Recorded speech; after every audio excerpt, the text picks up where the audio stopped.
When the frosted glass door swung open and Caleb Mercer found himself staring at the half-dressed CEO of Voss Industries, he knew his life was about to change. He just didn't know if it meant fired or something far more dangerous. What started as a maintenance call on the executive floor became a collision between two worlds. His paycheck-to-paycheck existence raising his daughter alone, and Vivian Voss's empire of steel and secrets. Before it was over, he'd save her life twice, risk everything he had, and discover that sometimes the most powerful person in the room needs someone brave enough to see past the armor. If you're watching from anywhere in the world, drop your city in the comments. I want to see how far this story travels. Now let's begin. The flickering fluorescent light in Caleb Mercer's bathroom had been dying for 3 weeks, but he couldn't bring himself to fix it. Not because he didn't know how, he'd rewired half the building where he worked, but because every time he looked at the burnt-out bulb, he saw another bill he couldn't pay, another promise to his daughter Rosie that he'd have to break. The light stuttered on at 4:47 a.m., casting shadows across his face as he splashed cold water against his skin and stared at the stranger in the mirror. 32 years old, and he looked 40. The lines around his eyes told stories he wished he could forget, and the calluses on his hands were a roadmap of every job he'd worked to keep a roof over their heads. Behind him, through the thin walls of their cramped apartment, he could hear Rosie breathing softly in her sleep, that gentle rhythm that was the only music that mattered anymore. He'd been 18 when everything fell apart. One positive pregnancy test, one screaming match, one door slamming as Melissa walked out of his life before Rosie even took her first breath. "I'm not ready to be a mother," she'd said, her voice cold and final. "You figure it out." And he had. Somehow, impossibly, he had. 14 years of night classes abandoned, dreams of engineering school packed away in boxes he couldn't afford to store. Every ambition, every possibility, every version of himself that might have been, all of it sacrificed at the altar of diapers and daycare, formula and rent, keeping one small human alive and safe in a world that didn't care if you were drowning. The maintenance job at Voss Industries paid enough to keep them afloat, barely. Caleb had started in the sub-basement 3 years ago, fixing pipes and unclogging drains, invisible to everyone who mattered. He'd worked his way up to general maintenance, which meant slightly better hours and the occasional glimpse of daylight, but it was still a job defined by other people's emergencies and his own exhaustion. His phone buzzed at 5:03 a.m. Caleb's stomach dropped even before he looked at the screen. Early calls were never good news. "Mercer." The voice belonged to Tom Brennan, the day shift supervisor, and he sounded harried. "I need you to handle an emergency call. Executive floor. Electrical issue in the CEO's private office wing." Caleb's hand tightened around the phone. The executive floor was 23 stories above his usual territory, a world of marble and mahogany that maintenance staff entered only when absolutely necessary. He'd been up there exactly twice in 3 years, both times to fix urgent problems while the executives were safely away at lunch or in meetings. The unspoken rule was simple: be invisible, be quick, and don't make eye contact. "Can't Rodriguez take it?" Caleb asked, already knowing the answer. "I'm not scheduled until 7, and I've got to drop Rosie at—" "Rodriguez called in sick. Stevens is handling a flood in the parking garage. You're the only one with electrical clearance who's answering their phone." Tom's voice softened slightly. "I know it's early, Caleb. I know you've got the kid. But this came from the top. CEO herself requested immediate response." Vivian Voss. Even her name carried weight that made the phone feel heavier in Caleb's hand. Everyone at Voss Industries knew the stories. 28 years old and already running a tech empire her father had built over 4 decades. She'd taken over 2 years ago when Harrison Voss suffered a stroke, and the business world had waited for her to fail. Instead, she'd streamlined operations, acquired 3 competitors, and doubled the company's value. The financial press called her a prodigy. The employees called her the Ice Queen, and not with affection. Caleb had seen her exactly once, moving through the lobby like a force of nature in a charcoal suit that probably cost more than his rent. She hadn't looked left or right, hadn't acknowledged the people who stepped aside to let her pass. Her face had been perfectly composed, beautiful in a way that seemed deliberately weaponized. Sharp cheekbones, dark eyes that missed nothing, mahogany hair pulled back in a style that suggested control over every detail. She'd terrified him from 50 feet away. The thought of being in the same room with her made his hands sweat. "Fine," Caleb said, defeat settling into his bones. "I'll be there in 40 minutes. 30? Tom corrected. The email said urgent, whatever that means when it comes from Vivian Voss. Caleb ended the call and stood motionless in his tiny bathroom, the dying light flickering overhead like a warning. He couldn't afford to lose this job. Not with Rosie's school fees coming due. Not with the landlord already circling about last month's late rent payment. He'd go to the executive floor, fix whatever needed fixing, and disappear back into the basement where he belonged. Simple, safe, survivable. He pulled on his work shirt, navy blue with Voss Industries maintenance embroidered over the pocket, and grabbed his tool belt from the hook by the door. In Rosie's room, he knelt beside her narrow bed and brushed a strand of dark hair from her forehead. She stirred but didn't wake, her small hand curling around the stuffed rabbit he'd found at a thrift store for her 5th birthday. "Love you, sweet girl," he whispered. "Mrs. Chen will get you to school. I'll pick you up after, I promise." How many promises had he made in this room? How many had he managed to keep? Caleb left a note for Mrs. Chen, their elderly neighbor, who watched Rosie most mornings in exchange for help with her leaking sink and broken cabinet hinges. It was a fragile arrangement held together with favors and goodwill, but it was all he had. The bus ride to Voss Tower took 25 minutes through streets still dark with pre-dawn shadows. Caleb watched the city wake up through streaked windows, delivery trucks unloading, coffee shops flickering to life, other people stumbling toward their own obligations and compromises.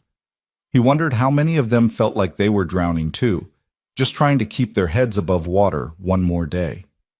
Voss Tower rose 63 stories into the Seattle sky, all steel and glass, a monument to ambition that seemed to mock everyone who entered through the service entrance. Caleb swiped his maintenance badge and took the freight elevator, watching the numbers climb with a sense of dread that tightened around his chest. Basement levels. Ground floor. The numbers kept rising, carrying him away from familiar territory. The executive floor was quiet at 5:38 a.m., the kind of profound silence that only existed in spaces where powerful people made decisions that changed lives without ever seeing the faces of those affected. Caleb's footsteps echoed on marble floors so polished he could see his reflection, a ghost in work boots carrying a tool bag that seemed suddenly shabby against the backdrop of luxury. The work order said CEO's private office wing, electrical malfunction, lights and switches unresponsive. Caleb followed the corridor past conference rooms with walls made entirely of glass, past abstract art that probably cost more than he'd earn in 5 years, past doorways that led to worlds he'd never be invited to enter. The CEO's wing occupied the corner of the building, separated from the rest of the executive floor by a reception area that looked like something from an architecture magazine. The lights were indeed out, leaving the space dim except for the gray wash of dawn creeping through floor-to-ceiling windows. Caleb found the electrical panel behind a mahogany door that blended seamlessly into the wall. Someone had labeled it in small brass letters, "Authorized personnel only." He was authorized, technically, though he'd never felt less like he belonged anywhere. The panel revealed the problem immediately, a tripped breaker, probably from a power surge. Simple fix. 5 minutes of work. Caleb reset the breaker and heard the satisfying hum of electricity flowing through the system. Lights flickered on throughout the wing, and he allowed himself a moment of relief. Then he heard it. A voice from somewhere deeper in the office suite, female and sharp with frustration. Finally. What took so long? Caleb's stomach clenched. He'd assumed the floor would be empty this early, that he'd have the place to himself. The realization that Vivian Voss was already here, already working while the rest of the city slept, made him want to disappear into the walls. "Just needed to reset the breaker, ma'am," he called back, keeping his voice professional and distant. "Everything should be working now. I'll just test the switches to make sure." "Do it quickly. I have a press conference in 2 hours and I need to change." Caleb moved through the reception area, testing light switches as he went. Each one responded perfectly, flooding the space with warm light that made the artwork glow and the marble gleam. He was thorough but fast, wanting nothing more than to finish and escape back to the maintenance levels. The executive suite had 3 main areas: the reception space, a large conference room, and what had to be Vivian's private office. Two of the three doors were open. The third, made of frosted glass that turned everything behind it into soft shadows, was closed. Caleb tested the switches outside the conference room, then moved toward the office. There was one more switch by the frosted door, a master control that probably operated the office lights. He flipped it, heard the click of response, and reached for the door handle without thinking. It was instinct. A maintenance worker's reflex after 3 years of checking, testing, verifying. His hand was on the frosted glass, pushing it open, before his brain registered what he was doing. The door swung inward. Caleb Mercer's life changed in the space between one heartbeat and the next. Vivian Voss stood in the center of her office, frozen in the act of pulling a fresh blouse from a garment bag. She wore a black skirt and nothing else above the waist except a bra so delicate it seemed barely there. Her mahogany hair was down, falling in waves across bare shoulders, and her dark eyes went wide with shock that matched the horror flooding through Caleb's veins. For one endless second, neither of them moved. Caleb's tool bag hit the floor with a crash that shattered the silence. "I'm sorry," he gasped, the words tumbling out in a desperate rush. "I'm so sorry. I was just testing the lights. I didn't mean to—" "Get out!" Her voice was ice over steel, quiet, and absolutely lethal. "I'm sorry," Caleb said again, backing away so fast he nearly tripped over his own feet. His face burned with humiliation, his heart hammering against his ribs. "The door. I thought it was empty. I was just checking the switches. I'm so sorry." "Turn around." The command stopped him mid-retreat. "Now!" Caleb spun so fast he felt dizzy, facing the frosted glass and the blurred shapes of the reception area beyond. Behind him, he heard the whisper of fabric, the sharp zip of the garment bag. Every muscle in his body was locked rigid, waiting for the explosion, the rage, the inevitable consequences of the worst mistake of his professional life. He'd walked in on Vivian Voss half-dressed, the CEO. The woman who could end his career with a single phone call. The woman who held his entire fragile existence in her perfectly manicured hands. "I swear I didn't see anything," he said to the frosted glass, his voice cracking. "I swear. I was just doing my job, testing the circuits. I didn't know you were in here. Please. I have a daughter. I need this job. Be quiet." Caleb's jaw snapped shut.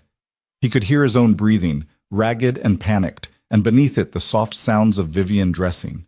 Seconds stretched into eternities. His entire body felt like a live wire, crackling with fear and shame. When she finally spoke again, her voice was controlled but carried something underneath that he couldn't quite identify. "What's your name?" "Caleb Mercer, ma'am. Maintenance staff, electrical clearance." The words came out like a prisoner reciting his crimes. "I've worked here 3 years. I've never had a complaint. I swear this was an accident. I thought the office was empty. I heard you the first time." A pause. "You can turn around now." Caleb turned slowly, keeping his eyes fixed on the floor. Vivian Voss stood behind her desk, now fully dressed in a cream blouse and the same black skirt. Her hair was pulled back in the severe style he recognized from that glimpse in the lobby months ago. She looked every inch the CEO again, all traces of vulnerability erased, but her dark eyes studied him with an intensity that made his skin prickle. "Look at me," she said. It was the hardest thing Caleb had ever done. Meeting Vivian Voss's gaze felt like staring into a searchlight, but he forced himself to do it. She deserved that much at least. An acknowledgement of what he'd done. An acceptance of whatever judgment she was about to deliver. Her face was unreadable, a mask of perfect control. But something flickered in her eyes as she looked at him. Not anger exactly. Something more complicated. "You really didn't know I was here," she said. It wasn't a question. "No, ma'am, I swear. The work order just said electrical malfunction. I reset the breaker, and I was testing all the switches. I thought the whole floor was empty this early." Caleb's hands were shaking. He clenched them into fists at his sides. "I understand if you need to fire me. I understand I don't have any excuse. I just want you to know it was an accident. I would never—" "Stop talking." He stopped. Vivian walked around her desk with measured steps, her heels clicking on the hardwood floor. She stopped 3 feet away from him, close enough that he could smell her perfume. Something subtle and expensive that made the air between them feel charged with electricity. "You're terrified," she observed, her voice softer now, almost curious. "Yes, ma'am." "Of me or of losing your job?" "Both." The truth fell out before he could stop it. "Mostly of losing my job. I have a daughter. She's 6. I'm all she has. I can't—" His voice cracked and he forced himself to breathe. "I can't afford to lose this." Vivian's expression shifted, something almost like recognition passing across her face. She studied him for another long moment, and Caleb felt like he was being cataloged, assessed, measured against some criteria he couldn't begin to understand. "The door was unlocked," she said finally. "I should have secured it. That's on me, not you." Caleb blinked, certain he'd heard wrong. "Ma'am?" "You were doing your job, testing the electrical system. I was careless." She turned away, moving back to her desk with that same controlled grace. "What you saw stays between us. Understood?" "Yes, ma'am, absolutely. I would never say anything to anyone, I swear." "Good." She picked up a tablet from her desk, her attention already shifting to whatever waited in her schedule. "Finish your testing and get out. Send your supervisor a report that everything's functioning normally." Caleb stood rooted to the spot, unable to process what was happening. She wasn't firing him. She wasn't even yelling at him. He'd braced for disaster and instead found something he didn't have a name for. "Ma'am?" The word came out before he could stop it. "I really am sorry." Vivian looked up from her tablet, and for just a second her mask slipped. What he saw underneath wasn't anger or ice or any of the things he'd expected. It was exhaustion. The kind of bone-deep weariness that recognized itself in another person. "I know you are," she said quietly. "Now go." Caleb grabbed his tool bag and fled, his legs unsteady as he escaped from the office. He tested the remaining switches with shaking hands, documented everything on his phone, and made it to the elevator before his knees gave out. He leaned against the cool metal wall, his heart still racing, trying to understand what had just happened. She'd let him go.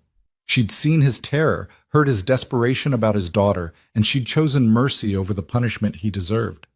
Why? The question followed him all the way back to the basement, through the morning's remaining work orders, through the mechanical routine of fixing broken things while his mind spun in circles. He picked up Rosie from school at 3, listened to her excited chatter about the art project she'd made, helped her with homework while heating up pasta for dinner. Normal things. Safe things. The rhythm of their life together. But underneath it all, he kept seeing Vivian Voss's face in that moment when her mask slipped. Kept hearing the quiet acknowledgement in her voice when she'd said, "I know you are." 2 days passed. Caleb reported for his shifts, kept his head down, and tried to convince himself the incident was behind him. The executive floor might as well have been on another planet. He fixed a leaking pipe in the 4th floor bathroom, replaced fluorescent tubes in the 2nd floor conference room, unclogged a drain in the cafeteria. Invisible work for invisible people. Then, on Thursday afternoon, his phone buzzed with a message from HR. "Caleb Mercer, please report to Human Resources immediately, 4th floor, suite 400. His stomach dropped through the floor. This was it. They decided to fire him after all. Probably wanted to do it officially, with paperwork and witnesses. He should have known the reprieve was temporary. The HR suite was all neutral colors and uncomfortable furniture designed to make difficult conversations slightly less awful. The receptionist barely looked up when Caleb gave his name, just gestured toward a conference room where a woman in a gray pantsuit waited with a folder. "Mr. Mercer, I'm Patricia Kemp, HR Director. Please, sit down." Caleb sat, his hands gripping his knees. "If this is about Monday morning, I can explain. This isn't disciplinary, Mr. Mercer." Patricia opened the folder and slid a document across the table. "This is a position transfer." The words didn't make sense. Caleb stared at the paper, trying to force his brain to process what he was seeing. "Effective immediately, you're being reassigned from general maintenance to direct support technician for the executive floor. It's a permanent position with a significant salary increase and enhanced benefits package." Caleb's vision blurred. The numbers on the page swam. "I don't understand." The position was created specifically based on a recommendation from Ms. Voss herself. She indicated that the executive floor requires dedicated technical support with electrical expertise and, Patricia consulted her notes, demonstrated discretion and reliability under pressure. Ms. Voss recommended me? The words came out strangled. That's correct. The salary is detailed on page 2. You'll also receive health insurance that covers dependents, which I understand is relevant given your daughter. Patricia's professional demeanor softened slightly. This is a good opportunity, Mr. Mercer. The executive floor position comes with better hours, better benefits, and direct exposure to company leadership. If you perform well, it could open doors. Doors. The word felt like a foreign language. Caleb looked down at the numbers again. The salary was almost double what he currently made. The health insurance would cover Rosie's dental work she needed. The hours meant he could drop her off at school every morning and pick her up every afternoon. It was everything he needed, everything he'd been drowning for lack of. And it came from Vivian Voss. I don't understand why, he said quietly, after what happened. Ms. Voss's recommendations don't require explanation, Patricia interrupted smoothly. Do you accept the position or not? What choice did he have? What choice had he ever had? Yes, Caleb said. I accept. The paperwork took 40 minutes. Patricia explained his new responsibilities, maintaining all electrical, HVAC, and general facilities systems on the executive floor, responding to immediate needs, conducting preventive maintenance, and being available for any technical issues that arose. He'd report directly to Tom Brennan still, but his primary location would be the 23rd floor, the executive floor, where Vivian Voss worked. You start Monday morning, Patricia said, handing him a new badge with Executive Support Services printed beneath his name. Report to the executive reception desk at 7 a.m. Ms. Voss's assistant will brief you on protocols and expectations. Caleb took the badge with numb fingers. His reflection stared back at him from the laminated surface, and he barely recognized himself. That night, after Rosie was asleep, he sat at their tiny kitchen table and stared at the paperwork. The salary increase alone would change everything. He could pay rent on time, could fix the leaking faucet in their bathroom, could buy Rosie new shoes instead of praying the old ones lasted another month, could breathe, maybe, for the first time in 6 years. But why had Vivian Voss done this? He'd walked in on her at her most vulnerable, had seen her stripped of the armor she wore to face the world. By every logical calculation, she should have wanted him as far away as possible. Instead, she'd promoted him, brought him closer. Caleb thought about that moment in her office when she'd looked at him and her mask had slipped. That flash of recognition, like she'd seen something in his desperation that resonated with her own hidden truths. Demonstrated discretion, Patricia had said. That's what Vivian valued. Not his technical skills, those were common enough. She valued his silence, his terror, his understanding that some secrets were worth protecting. She needed someone who wouldn't talk, someone who'd proven himself capable of keeping his mouth shut when it mattered most. And maybe, just maybe, she'd seen something else too. The raw need in his voice when he'd begged for his job, the mention of his daughter, the visible evidence that he was holding his life together with desperation and duct tape. Maybe that had touched something in the Ice Queen's carefully controlled world, or maybe Caleb was romanticizing an act of pure pragmatism. Either way, Monday morning would come, and with it, a new life on the executive floor, working in daily proximity to a woman who terrified and confused him in equal measure. He went to bed, but didn't sleep. Instead, he lay in the darkness listening to Rosie breathe and wondering what exactly he'd agreed to when he signed those papers. The old fluorescent light in the bathroom finally died completely that night. But for once, Caleb didn't see it as another failure, another thing he couldn't afford to fix. He saw it as a sign that something was ending, and something else, something he couldn't yet name, was about to begin. Monday morning arrived with the weight of inevitability, and Caleb stood outside Voss Tower at 6:45 a.m., watching his reflection waver in the glass facade. The new badge felt heavy in his pocket, a small piece of plastic that somehow represented the distance between who he'd been last week and who he was supposed to become today. He dropped Rosie at school early, endured her questions about why he looked so nervous, promised her they'd celebrate his new position with pizza Friday night. She'd hugged him extra tight before running to join her friends, and the warmth of that small body against his chest was the only thing keeping him from turning around and walking away. The executive floor at 7 a.m. was a different world than the silent space he'd encountered during the emergency call. Now, it hummed with controlled energy. Assistants arranging schedules, junior executives clutching coffee like lifelines, the soft ping of elevator arrivals delivering the day's first wave of ambition and anxiety.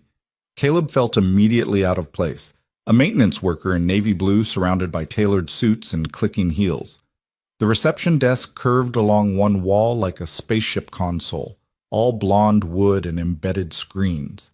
The woman behind it looked up as he approached, her smile professional but not unkind. "Caleb Mercer," he said, showing his new badge. "I'm supposed to report here for Executive Support Services." "Yes, we've been expecting you." She tapped something on her screen. "I'm Jennifer. You'll be working primarily with me for coordination. Ms. Voss's executive assistant, Amanda Chen, will brief you on protocols in a moment. She's just finishing with the morning briefing." Jennifer gestured toward a seating area that looked like it belonged in an art gallery. Caleb perched on the edge of a chair that probably cost more than his monthly rent, his tool bag resting between his boots. Around him, the executive floor continued its choreographed dance. People moved with purpose, their conversations happening in low tones that suggested everything discussed was confidential and crucial. He caught glimpses through glass walls. Conference rooms where early meetings were already underway. Offices where senior executives stared at multiple screens. The physical manifestation of power that flowed through this building like electricity through circuits. And somewhere beyond it all, behind doors he couldn't see, Vivian Voss was beginning her day. "Mr. Mercer?" Caleb stood quickly, nearly knocking over his tool bag. The woman who'd spoken was in her mid-40s, impeccably dressed in charcoal gray, with sharp eyes that assessed him in a single glance. "I'm Amanda Chen, Ms. Voss's executive assistant. Follow me, please." She moved like someone who'd learned to navigate these hallways in her sleep. Caleb followed, acutely aware of how his work boots sounded against the marble compared to her nearly silent heels. They passed through the main executive area into a corridor he recognized from his emergency call, the path to Vivian's private wing. His pulse quickened despite himself. Amanda led him to a small office he hadn't noticed during his first visit, tucked discreetly near the electrical panel. It was modest by executive floor standards, but palatial compared to the basement break room where he usually left his things. A desk, comfortable chair, built-in cabinets for equipment, and a window that actually showed the city below. "This is your workspace," Amanda said briskly. "You'll maintain all systems on this floor, with priority given to Ms. Voss's immediate area. Response time for her requests is 10 minutes maximum. All other issues should be resolved within the hour unless they require parts or outside contractors." She handed him a tablet. "This links to the building management system. You'll receive all work orders here, along with Ms. Voss's schedule, so you can plan maintenance around her meetings and commitments. That schedule is confidential. You don't discuss it with anyone, including other maintenance staff." "Understood," Caleb said, taking the tablet carefully. "Ms. Voss values 3 things above all else: discretion, efficiency, and invisibility." Amanda's voice was matter-of-fact, delivering information he needed to survive. "Your work should be seamless. She shouldn't have to think about whether the lights work or the temperature is comfortable.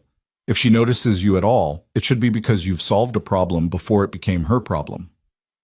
The irony of being told to be invisible by the woman whose boss had personally promoted him wasn't lost on Caleb. He kept his expression neutral and nodded. "Questions?" Amanda asked. 1,000 of them, none he could actually voice. "No, ma'am." "Good. There's a staff briefing every morning at 6:45 in the main conference room. You're expected to attend. It covers the day's schedule and any VIP visits that might affect your work. Start your systems check at 7:30. Ms. Voss arrives between 8 o'clock and 8:30, and everything should be perfect before she walks through that door." Amanda paused, and something in her expression shifted almost imperceptibly. "Ms. Voss doesn't make recommendations lightly, Mr. Mercer. She saw something in you that made her believe you belong up here. I suggest you prove her right." Before Caleb could respond, Amanda was gone, her departure as efficient as everything else about her. He stood alone in his new office, surrounded by the trappings of a life he'd never imagined, and wondered what exactly Vivian Voss had seen. The first week passed in a blur of learning protocols and staying out of sight. Caleb memorized the building management system, familiarized himself with every circuit breaker and HVAC control, and discovered that the executive floor had more technology packed into a single level than the rest of the building combined. Smart glass that adjusted for light levels, climate controls that responded to occupancy sensors, conference room systems that cost more than luxury cars. He attended the morning briefings and learned to decode the careful language Amanda used to describe Vivian's schedule. Ms. Voss requires uninterrupted focus time meant keep the entire wing silent. Board members visiting from New York meant everything needed to be perfect to the point of obsession. Press conference in the main auditorium meant Vivian would be on edge, her standards impossibly high. And through it all, Caleb caught only glimpses of her. A flash of mahogany hair as she strode past, her voice carrying through a conference room door, crisp with authority. Once, he was replacing a malfunctioning light fixture in the hallway when she emerged from a meeting, and their eyes met for half a second before she looked away and continued walking. She gave no sign of recognition, no acknowledgement that he existed beyond his function as the person who kept her world running smoothly. It should have been a relief. Instead, it felt like standing in a room where all the air had been sucked out. Caleb told himself it was better this way. Professional, clean. He was here to do a job, collect a paycheck that was transforming his daughter's life, and maintain the discretion Vivian valued so highly. That moment in her office, when he'd seen vulnerability crack through her armor, was an aberration. A mistake they were both pretending had never happened. But late at night, lying awake in his apartment that suddenly felt less cramped thanks to the breathing room in his budget, Caleb couldn't stop thinking about the question that had haunted him since he signed the transfer papers. Why had she really promoted him? The answer came on his 8th day, in a moment that redefined everything he thought he understood. It was late afternoon, almost 6 p.m., and the executive floor was emptying as people departed for dinner meetings or headed home to families and lives that existed beyond these walls. Caleb was in the main conference room, testing a video system that had glitched during a presentation that morning. The technology was sophisticated enough that the manual read like a foreign language, but he'd spent 2 hours breaking down each component until he found the faulty HDMI processor. He was on his back under the conference table, rewiring connections, when he heard voices approaching. "I don't care what the legal team says." Vivian's voice cut through the air like a blade. "We're not settling. Marshall knew exactly what he was doing when he violated that non-compete." "Vivian, the optics alone." A male voice, older, trying for reason. "The optics of backing down are worse. We set a precedent here. Every executive we've ever signed walks away thinking they can steal our clients, and we'll just negotiate a settlement." Heels clicked closer. "Schedule the deposition. I want him on record lying about his intentions." They entered the conference room and Caleb froze under the table. He could see expensive shoes, Vivian's black heels, a man's polished Oxfords. The door closed with a soft click. "You're being unreasonably aggressive about this," the man said. Caleb recognized the voice now. Richard Keller, one of the senior board members. "Marshall was your father's hire. Going after him publicly damages Harrison's legacy." "My father's legacy is secured by the company's success, not by protecting executives who betray us." Vivian's voice was ice cold. "Or are you suggesting I should prioritize sentiment over strategy, Richard?" "I'm suggesting you remember that some of us have been with this company since before you were born. Your father trusted Marshall. Perhaps you should consider whether my judgment, has increased this company's value by 42% in 2 years. My judgment acquired Techline and Meridian when everyone said we were overextending. My judgment—" She stopped abruptly. "Is someone in here?" Caleb's heart stopped. He'd been so still, barely breathing, but somehow she'd sensed him. "The maintenance technician, I believe," Richard said, and Caleb could hear the disdain in his voice. "Perhaps you should have him escorted out before we continue discussing confidential matters." Silence stretched for 3 beats of Caleb's racing heart. "Mercer," Vivian said, "not a question. A statement." Caleb slid out from under the table, tool bag in hand, his face burning. "I'm sorry. I was fixing the video system. I didn't mean to intrude on—" Did you hear our conversation? Richard demanded. I heard voices, Caleb said carefully, meeting Vivian's eyes despite every instinct screaming at him to look away. I didn't listen. It was a distinction without a difference, and they all knew it. Richard's expression said he expected immediate dismissal, but Vivian just studied Caleb with that same unreadable intensity he'd seen in her office. Finish your work, she said quietly. Then leave. Yes, ma'am. Caleb turned back to the video system with shaking hands, hyper-aware of the conversation continuing in low tones behind him.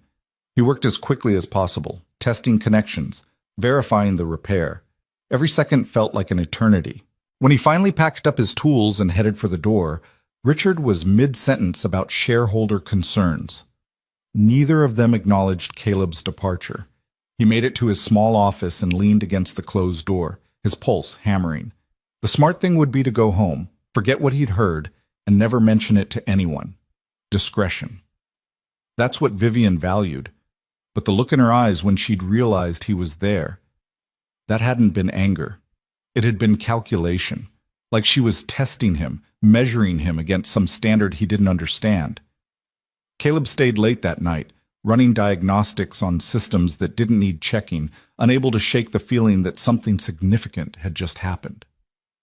Around 8 p.m., when the executive floor was dark and silent except for the glow of emergency lighting, his tablet pinged with a message. It was from Vivian's private email, sent directly to his work account. Your discretion is noted and appreciated, VV. Well, 7 words. No explanation, no context. But Caleb stared at them until his eyes blurred, trying to decode the meaning underneath. She'd been testing him. Deliberately? Or had she simply seized an opportunity when it presented itself? Either way, she'd watched him overhear a confidential conversation and choose silence, and she'd acknowledged it. The message felt like a door opening, or maybe a trap being set. Caleb couldn't tell which, and the uncertainty kept him awake long after he made it home to his quiet apartment. The following week, Vivian requested him by name for the first time. The work order came through his tablet at 2:37 p.m. Temperature control malfunction in CEO office. Immediate response required. Caleb grabbed his equipment and made it to Vivian's wing in under 8 minutes. Amanda intercepted him at the entrance, her expression tight with concern. She's been in back-to-back video conferences for 3 hours, Amanda said quietly. The AC cut out 40 minutes ago and the room's getting uncomfortable. Fix it quickly and quietly. Vivian's office door was open, and he could hear her voice as he approached, still crisp and controlled despite what had to be stifling heat. I understand your concerns about the timeline, David. What I need you to understand is that the board won't approve additional delays. We launch in 6 weeks regardless of... Caleb slipped into the office, keeping to the perimeter, making himself as invisible as possible. The temperature was indeed uncomfortable, at least 78 degrees and climbing. Vivian sat behind her massive desk, facing a wall of screens showing various video conference participants. She didn't acknowledge his presence, but he saw her shoulders relax fractionally. The thermostat was mounted behind a panel that matched the wall perfectly. Caleb opened it silently and ran diagnostics on his tablet. The problem was immediately obvious: a failed sensor sending incorrect readings to the climate control system. He had a replacement in his bag, always carried extras of the most common failure points. We've been over this, Vivian said to the screens. Marketing doesn't drive the launch schedule. Product readiness does. If your team can't deliver the campaign materials by week 4, we'll find someone who can. Caleb worked in absolute silence, replacing the sensor, recalibrating the system, testing the response. Cool air began flowing through the vents within minutes. He allowed himself a glance toward Vivian and found her watching him in the reflection of her darkened screens, her eyes tracking his movements even as she verbally dismantled someone's excuses. Much better, she said into the conference call. Now that we can all think clearly again, let's discuss realistic deliverables. It wasn't about the temperature. She was talking to him, acknowledging the fix without breaking her focus on the meeting. Caleb felt something shift in his chest, a recognition of competence between two professionals who understood their roles. He packed up his tools and left as quietly as he'd entered. 10 minutes later, another message appeared on his tablet. Efficient work. Thank you. 3 days after that, she asked for him again. A malfunctioning outlet in her private conference room discovered 15 minutes before a meeting with potential investors.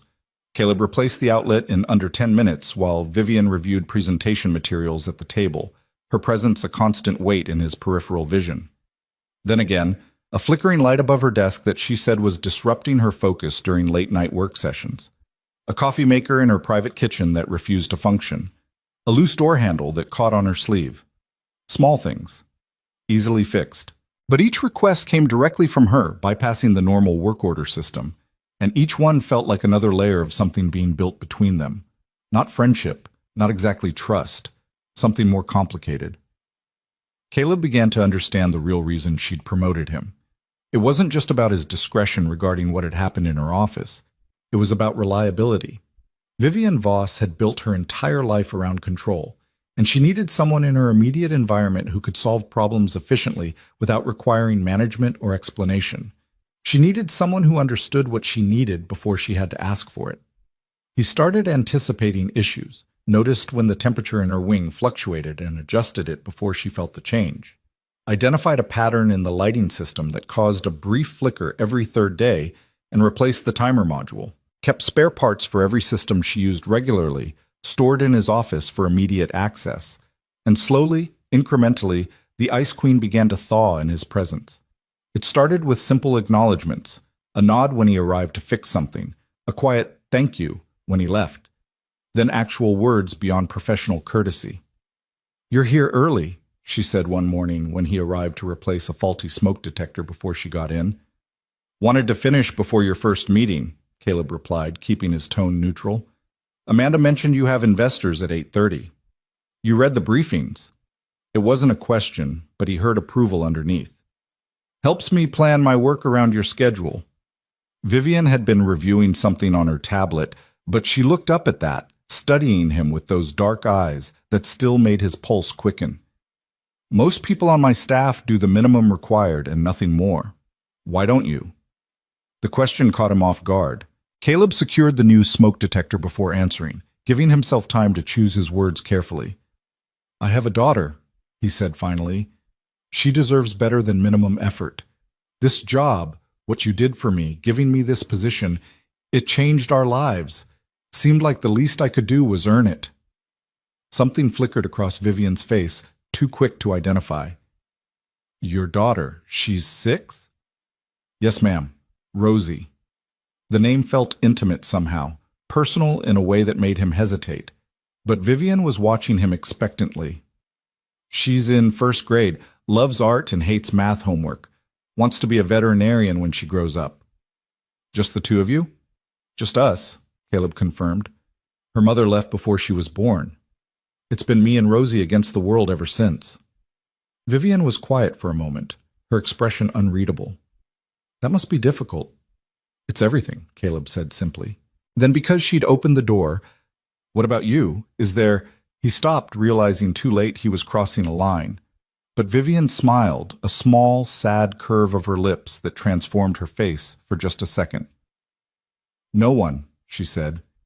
"Building an empire doesn't leave much time for personal entanglements, and most people want something from me. Power, connections, proximity to success. It becomes difficult to know what's real." The honesty in her voice startled him. This was vulnerability, genuine and offered freely, and Caleb didn't know what to do with it. "I can't imagine what that's like," he said quietly. "Not trusting people's intentions." "Can't you?" Vivian's eyes held his. "You trusted your daughter's mother. She left. Now you raise Rosie alone, working yourself to exhaustion to provide for her. I'd imagine trust is complicated for you too." She was right. The recognition settled between them, an understanding that neither of them had expected to find here, in her office at 7:15 in the morning, while he stood on a ladder replacing a smoke detector. "I should finish this," Caleb said, his voice rough. "Yes," Vivian agreed, but she didn't leave. She stayed there, working on her tablet while he completed the installation, and her presence felt less like surveillance and more like companionship. When he climbed down and packed his tools, she looked up one more time. "Thank you, Caleb." It was the first time she'd used his first name. The sound of it in her voice rewired something in his brain, created a connection he wasn't sure he wanted, and definitely didn't know how to handle. "Any time, Miss Voss." He left before he could say something stupid, but he felt her watching him all the way to the door. The day everything changed started ordinarily enough. Caleb arrived at 6:30 for the morning briefing, coffee in hand, prepared for another day of invisible efficiency. Amanda ran through the schedule with her usual precision: video conferences, department reviews, a site visit from a tech journalist, and an all-hands presentation at 4 p.m. in the main auditorium. "The presentation is particularly important," Amanda emphasized. "Ms. Voss will announce the new product line. There will be press, investors, and all senior staff. Everything needs to be perfect." Caleb made notes on his tablet. The auditorium was technically outside his jurisdiction, but he coordinated with the facilities team to ensure all executive floor systems would be stable during the event. Vivian would be under intense scrutiny, and the last thing she needed was a technical failure making her look unprepared. The morning proceeded smoothly. He handled routine maintenance, responded to a minor printer malfunction in the finance director's office, and replaced a burned-out LED in one of the conference rooms. Around 2 p.m., he decided to check the auditorium personally, just to verify everything the facilities team had reported. The main auditorium seated 300 people and featured a stage with professional lighting, video screens, and sound systems sophisticated enough for concert venues. The facilities team had done good work. Everything looked pristine, the technology tested and ready. Caleb was about to leave when something made him look up at the lighting rig. Years of maintenance work had trained his eyes to spot things that weren't quite right, subtle misalignments that suggested potential problems. One of the stage lights looked off-center, its mounting bracket slightly twisted. He found a ladder and climbed up to inspect it. What he discovered made his blood run cold. The safety cable, the backup that prevented lights from falling if the main mount failed, was frayed nearly through. Not from age or wear, but from what looked like deliberate cutting. Someone had sawed through most of the cable, leaving just enough intact that it wouldn't be immediately obvious but would fail under the right stress.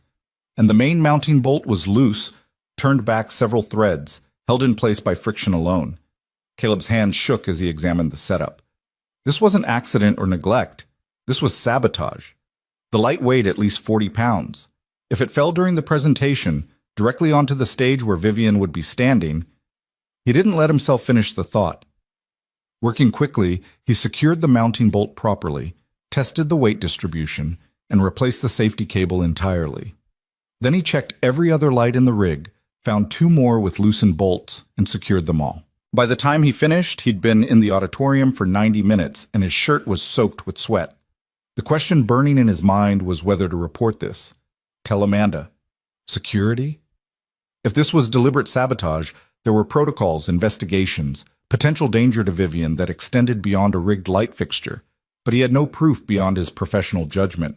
The frayed cable could theoretically be explained as wear. The loose bolts might be attributed to poor maintenance, and if he was wrong, if he raised alarms that led nowhere, he'd look paranoid or attention-seeking. Worse, he'd put himself directly in Vivian's line of sight in a way that violated everything she valued about him.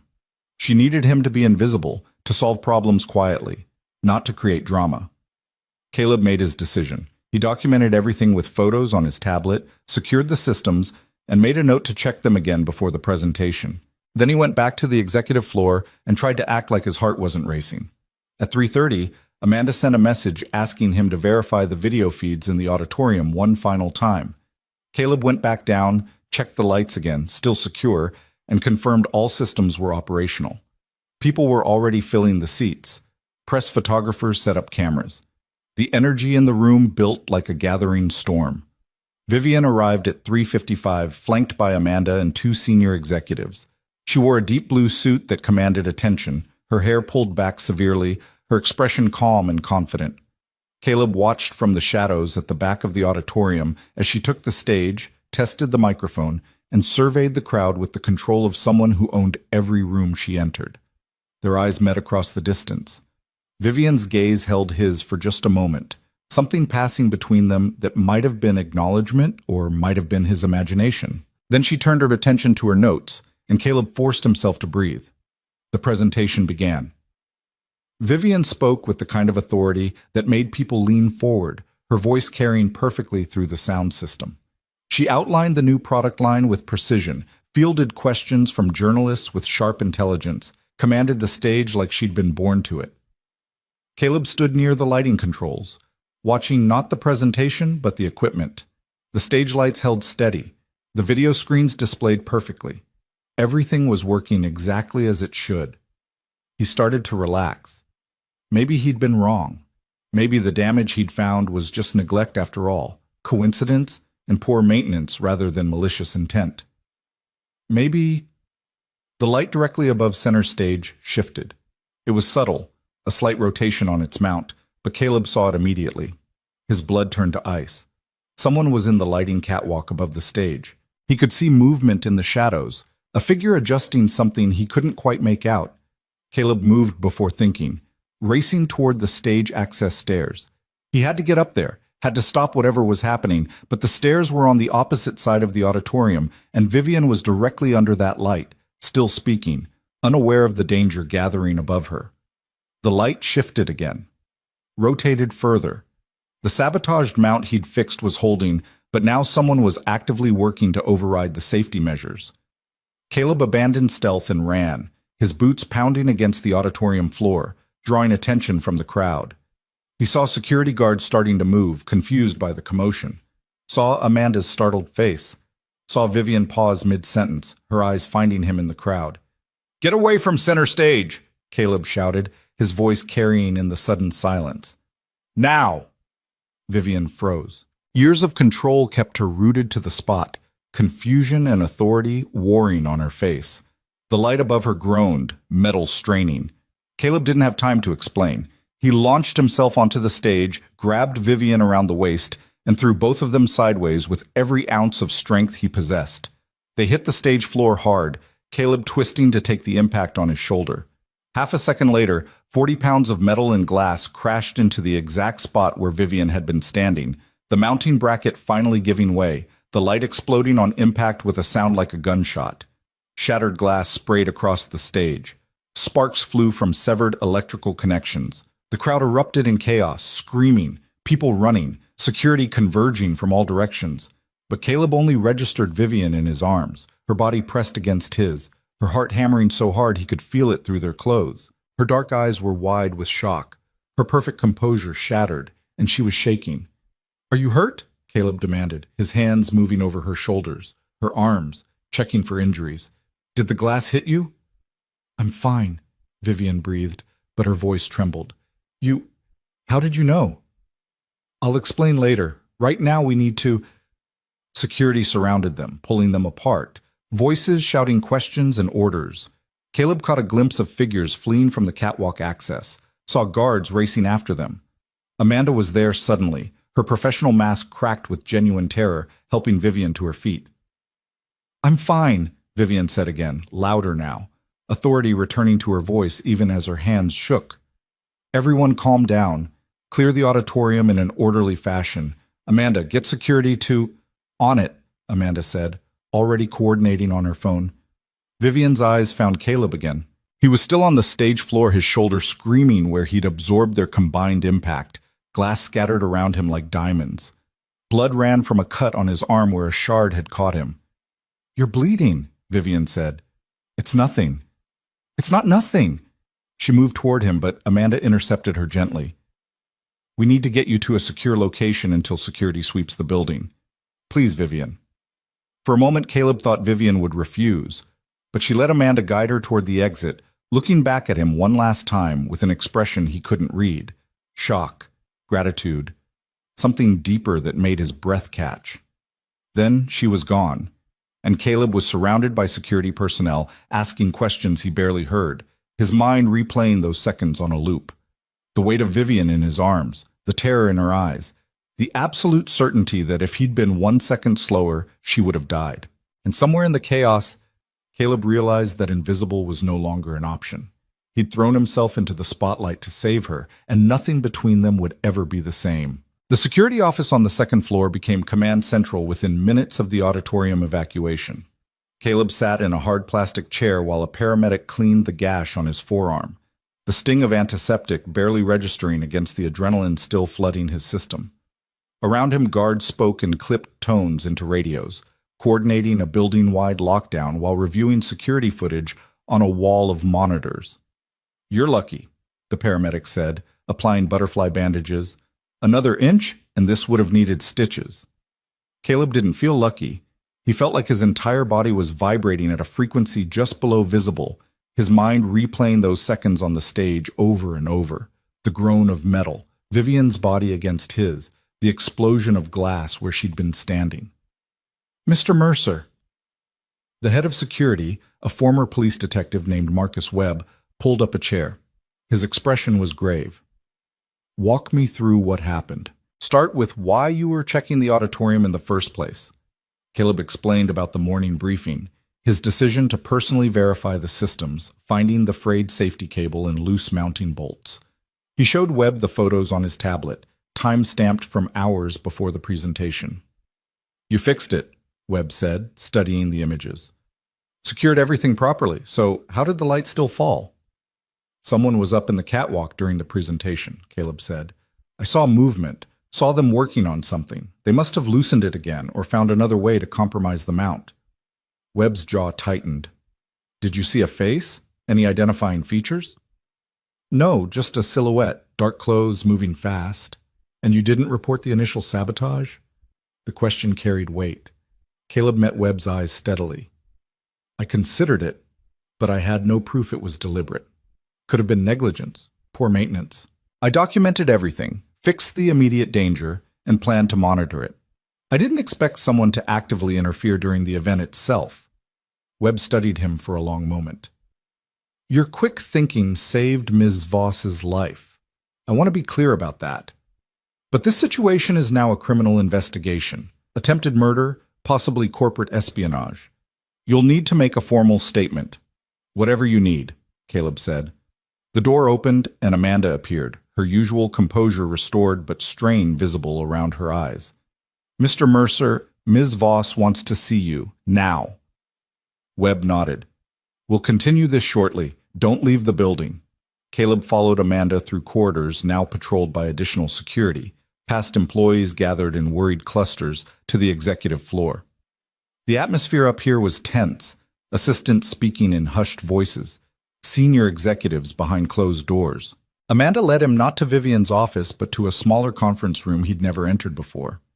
Vivian stood at the window, her back to the door, still in the blue suit but with her hair down now, falling in waves across her shoulders.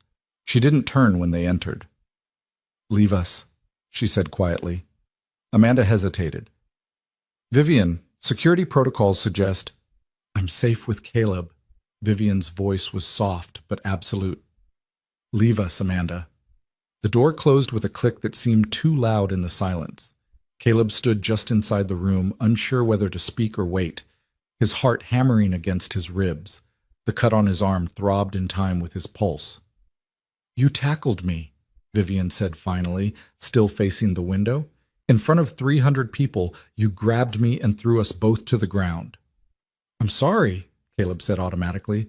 "I didn't have time to—" "Don't apologize." She turned, and the expression on her face stopped his words. Her eyes were red-rimmed, her carefully maintained mask completely gone. "You saved my life. Do you understand that? If you hadn't been there, if you hadn't seen that light shifting, I would be dead right now." The rawness in her voice hit him like a physical blow. This wasn't the Ice Queen, wasn't the CEO who commanded boardrooms and dismantled competitors. This was a woman confronting her own mortality, stripped of every defense. "I saw the sabotage this afternoon," Caleb said, needing to fill the silence with something concrete. "The frayed cable, the loose bolts. I fixed it, but I should have reported it immediately. Should have insisted they cancel the presentation until— You did exactly what you should have done."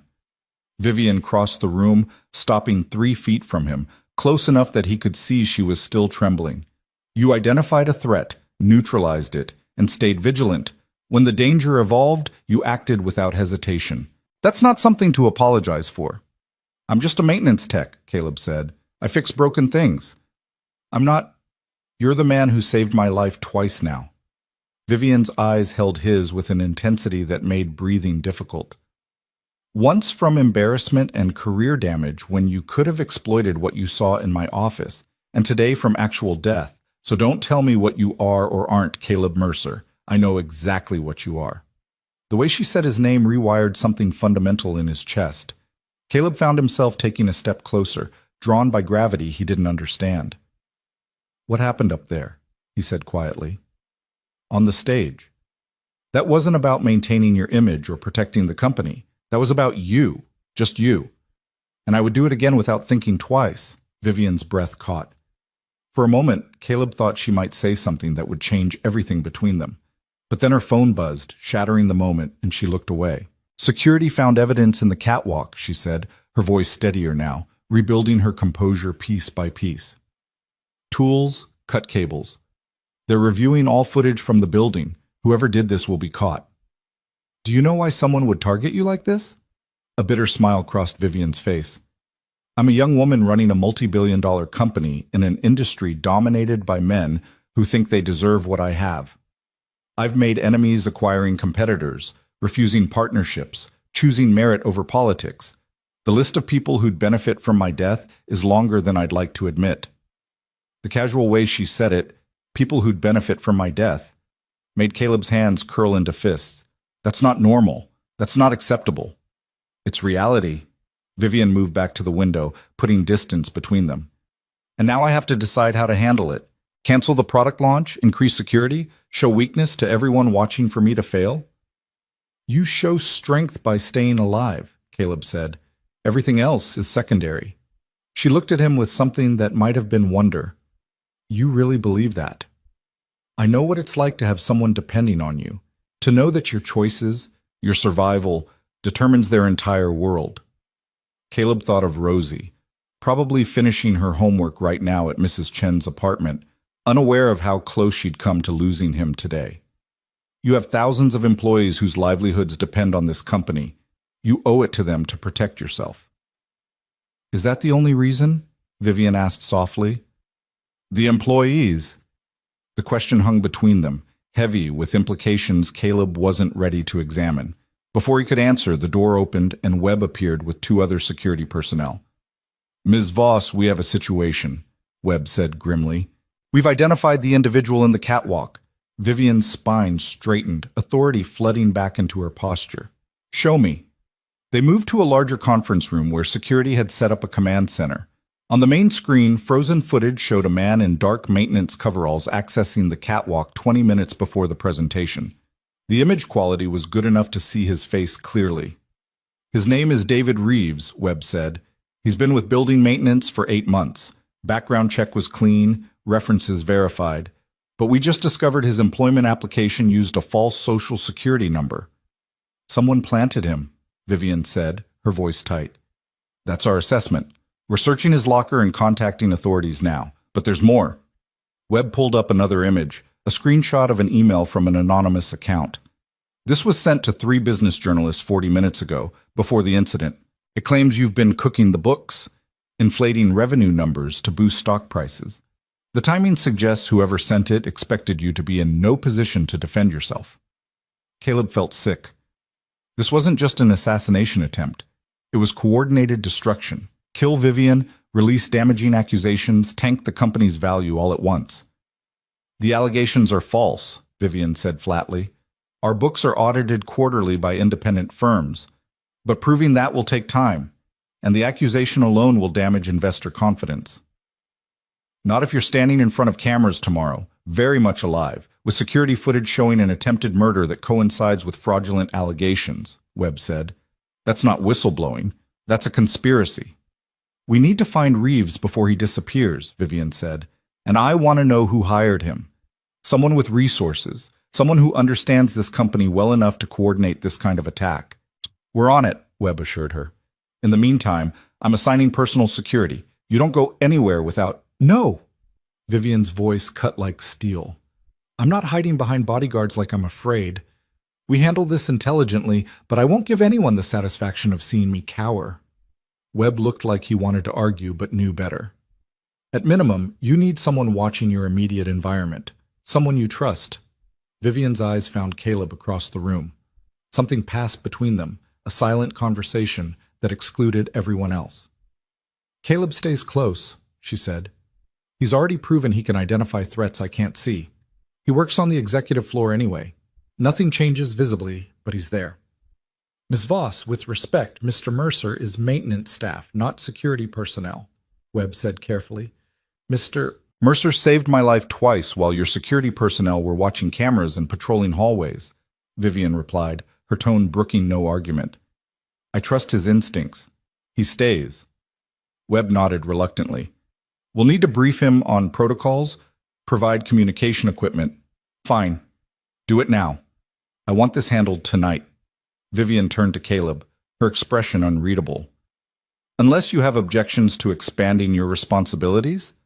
Caleb thought about what he was being asked, thought about Rosie, about the risk of putting himself between Vivian and whoever wanted her dead, thought about walking away, choosing safety, protecting the fragile stability they'd finally achieved. But when he looked at Vivian, really looked at her, he saw the vulnerability she was hiding behind steel and authority. Saw someone who'd built walls so high she couldn't see over them anymore, who trusted so few people that asking him to stay close was an act of profound faith. "No objections," Caleb said. "Whatever you need." The relief that flashed across Vivian's face was so brief he almost missed it. But it had been there, real and raw, before she locked it away again. The next 3 hours were a blur of security briefings, equipment distribution, and coordination with law enforcement. Caleb was fitted with a discreet earpiece that connected him to the security network, shown emergency protocols, and given access codes for systems he'd never imagined needing. Webb ran him through threat assessment basics, what to watch for, how to respond. "Your job isn't to engage threats," Webb emphasized. "It's to get Ms. Voss to safety and alert us.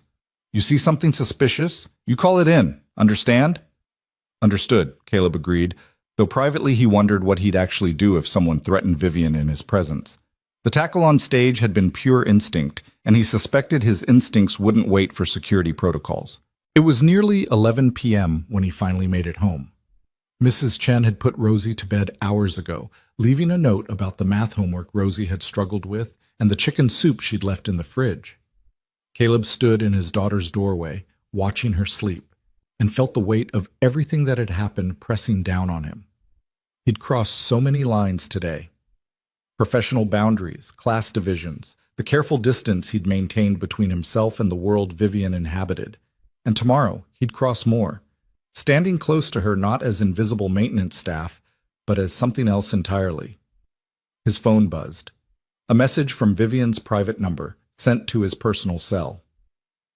"Thank you for today. For everything. Get some rest.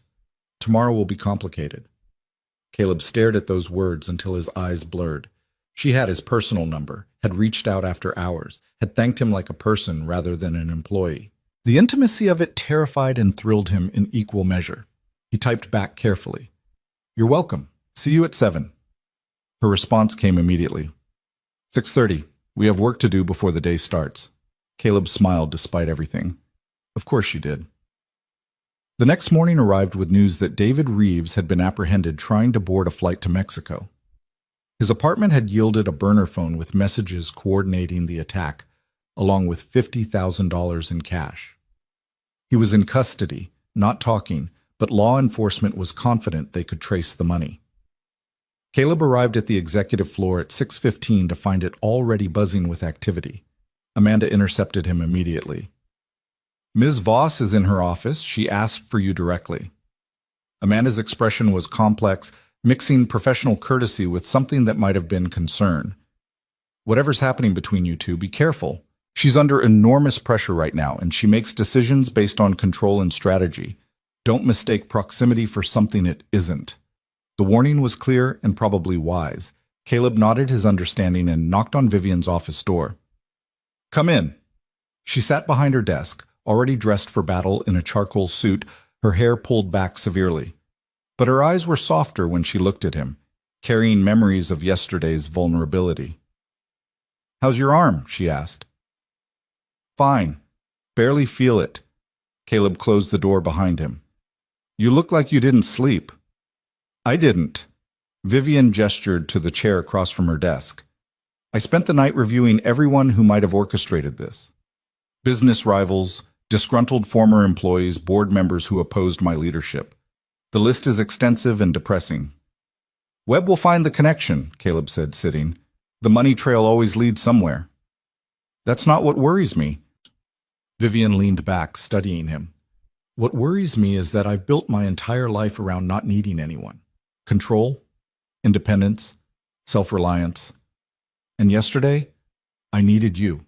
Absolutely, completely needed you to save my life. That's not a position I'm comfortable occupying. The honesty stunned him. Caleb chose his next words carefully. Needing someone in a crisis doesn't make you weak. It makes you human. I'm not sure I'm allowed to be human, Vivian said quietly. Not in this position. Weakness is blood in the water. Every competitor, every skeptical board member, every journalist looking for a story, they're all waiting for me to prove I don't belong here. So prove them wrong, Caleb said. Show up today stronger than yesterday. Face the cameras, address the allegations, demonstrate that whoever tried to kill you failed spectacularly.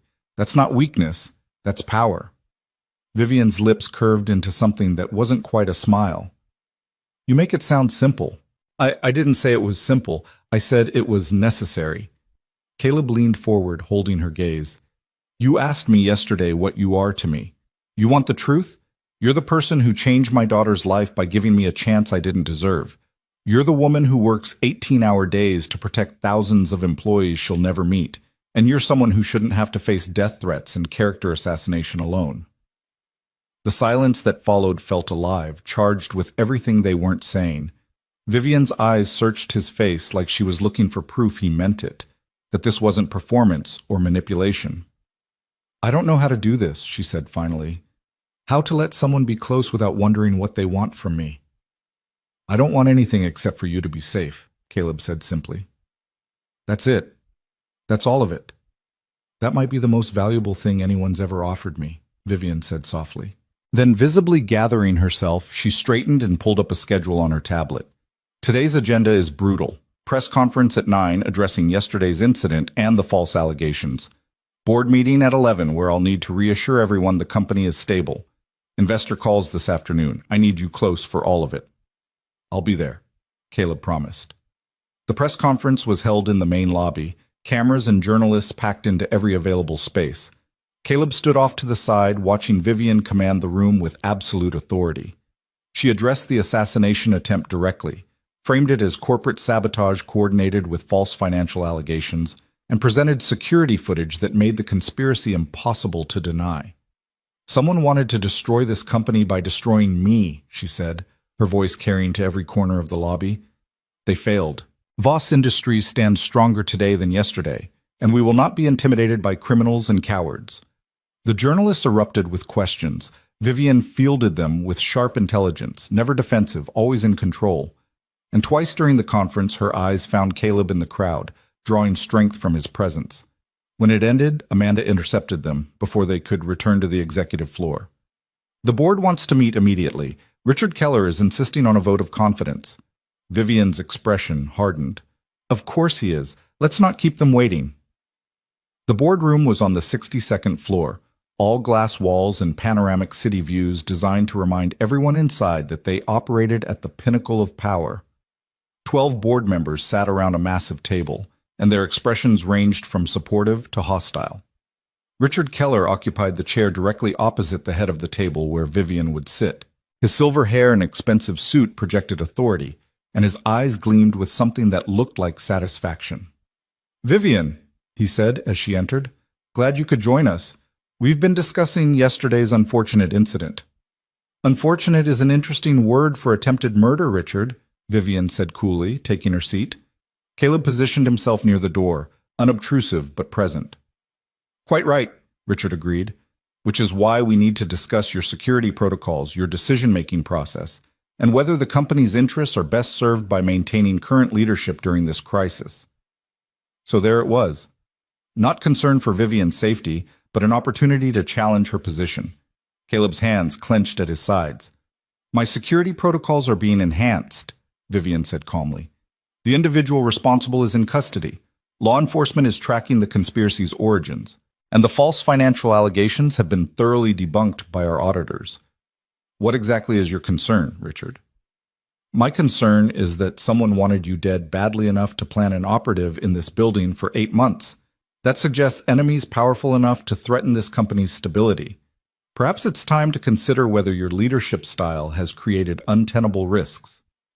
My leadership style doubled our value in 2 years, Vivian said, her voice sharp as broken glass. What you're actually suggesting is that I made you all significantly wealthier, and now you're wondering if someone more pliable might be easier to control. That's not what I'm saying. It's exactly what you're saying. Vivian leaned forward, her eyes locked on Richard. You've opposed every major decision I've made. The Techline acquisition you said would bankrupt us generated $30 million in revenue last quarter. The restructuring you called reckless improved operational efficiency by 18%. You don't question my competence, Richard. You question my right to have it. The room fell silent. Other board members shifted uncomfortably, some nodding slightly, others maintaining careful neutrality. I move that we table this discussion, said Margaret Chen, one of the older board members. Vivian has handled this crisis with exactly the leadership we hired her to provide. The threats against her are proof of her effectiveness, not evidence of failure. Seconded, added James Morrison, a venture capitalist who'd backed Vivian's early initiatives. Richard's jaw tightened. Fine, but I want regular updates on the investigation, and I want enhanced security measures that don't rely on— His eyes flicked dismissively toward Caleb. Maintenance staff playing hero. Noted, Vivian said coldly. Anything else? The meeting continued for another hour, reviewing financial projections and operational updates, but the tension never fully dissipated. Caleb watched Richard throughout, noting how the older man's eyes kept returning to Vivian with something that went beyond professional rivalry. This was personal and dangerous. When they finally escaped back to the executive floor, Vivian's composure cracked the moment her office door closed. She leaned against her desk, exhaling slowly, the weight of maintaining perfection visibly crushing down on her shoulders. He's going to keep pushing, she said quietly. Every crisis, every setback, he'll use it to question my leadership. Then don't give him setbacks, Caleb said. Keep doing exactly what you've been doing. Succeed so loudly he can't make himself heard. Vivian looked up at him, and something in her expression shifted. How do you do that? Do what? Make it sound possible. Make me believe I can actually survive this. Caleb crossed the office slowly, aware he was entering territory they'd both avoided. Because I've watched you for weeks now. I've seen how hard you work, how much you care about getting things right. You're not just competent, Vivian. You're extraordinary. And anyone who can't see that is deliberately closing their eyes. Caleb— Her voice caught on his name. Someone tried to kill you yesterday, he continued, his voice low and intense. And today you stood in front of cameras and the board and everyone watching for you to break, and you didn't. You're still standing, still fighting. That's not something that needs my belief to make it real. It already is. Vivian stood there, 3 feet away from him, and for the first time since he'd known her, she looked uncertain. Vulnerable in a way that had nothing to do with physical danger and everything to do with the space between them that kept shrinking. You scare me, she whispered. I scare you? You see me. Vivian's eyes held his, dark and deep and full of things she clearly wasn't ready to name. Not the CEO, not the Ice Queen, not the legacy or the empire, just me. And I don't know what to do with that. Caleb's heart hammered against his ribs. You don't have to do anything with it. I'm not asking for anything, Vivian. I'm here. That's all. That's not all, she said. That's everything. The confession hung in the air between them, heavy with implications that neither of them could afford to pursue. Caleb knew they were standing on the edge of something that would change everything, destroy every professional boundary, compromise every carefully maintained distance. But before either of them could move forward or back, the door burst open and Amanda rushed in, her face pale. We have a problem, she said. The investigators found something in Reeves's phone records. The person who hired him? It's someone inside the company. The words hit like a physical blow. Vivian's face went white, then flushed with rage so pure it seemed to heat the air around her. Who? She said, her voice deadly quiet. Amanda hesitated, her eyes flicking to Caleb before settling back on Vivian. The investigators want to brief you directly. They're on their way up now with Detective Morrison from the police department. But Vivian, they said the evidence is conclusive. I don't care about conclusive, Vivian said, moving around her desk with controlled fury. I want a name. They wouldn't give it to me over the phone. Said it was too sensitive. Amanda's hands twisted together, a rare show of anxiety. But they mentioned it goes high. Someone with access to executive systems and confidential information. Caleb felt ice spread through his chest. High level meant board members, senior executives, people who'd been with the company for years. People Vivian had trusted, worked alongside, perhaps even considered allies in the constant battle to prove herself worthy of her father's legacy. Clear my schedule for the next 2 hours, Vivian said. I want Webb, the investigators, and Detective Morrison in the main conference room. No one else. And Amanda, I need you to pull personnel files for everyone at director level and above. Access logs for the last year, financial records, anything that might show connections to Reeves or unusual activity. On it. Amanda disappeared, her heels clicking rapidly down the hallway. Vivian stood motionless for a moment, her back to Caleb, her shoulders rigid with tension. When she finally turned, her expression was pure steel. All traces of the vulnerability from moments before locked away behind walls he suspected were even thicker now. This doesn't leave this room, she said. Not even to security staff you might trust. Until we know who we're dealing with, everyone is suspect. Understood, Caleb said quietly. But Vivian, you need to consider that whoever this is, they're desperate enough to kill you. If they suspect they've been discovered, they'll do what? Try again? Vivian's laugh was bitter. Let them try. I'm not hiding, and I'm not running, not from corporate sabotage, and certainly not from traitors in my own company. I'm not suggesting you hide. I'm suggesting you be smart about this. Caleb moved closer, lowering his voice even though they were alone. Someone inside had access to your schedule, knew exactly where you'd be standing on that stage, had months to plan this. They're not going to confess and walk away quietly. Which is why we're going to be very careful about how we handle the reveal. Vivian's eyes held his, and he saw the strategist beneath the rage. Once we have the name, we control the information. Use it to set a trap, gather evidence that's airtight. Make sure when we move against them there's no possibility of escape or legal maneuvering. You've done this before, Caleb realized. Not murder conspiracies, but corporate warfare? Yes. Vivian moved to the window, looking out over the city she'd claimed as her territory. You don't get to where I am without learning how to identify enemies and neutralize them. I just never expected the enemy to be this close. The pain in her voice was carefully controlled but audible. Caleb understood then that this betrayal cut deeper than professional rivalry or business competition. Vivian had built her life around not trusting people, and now someone had proven every cynical instinct right. Not everyone is your enemy, he said quietly. She looked at him, something flickering in her eyes. No? I'm not.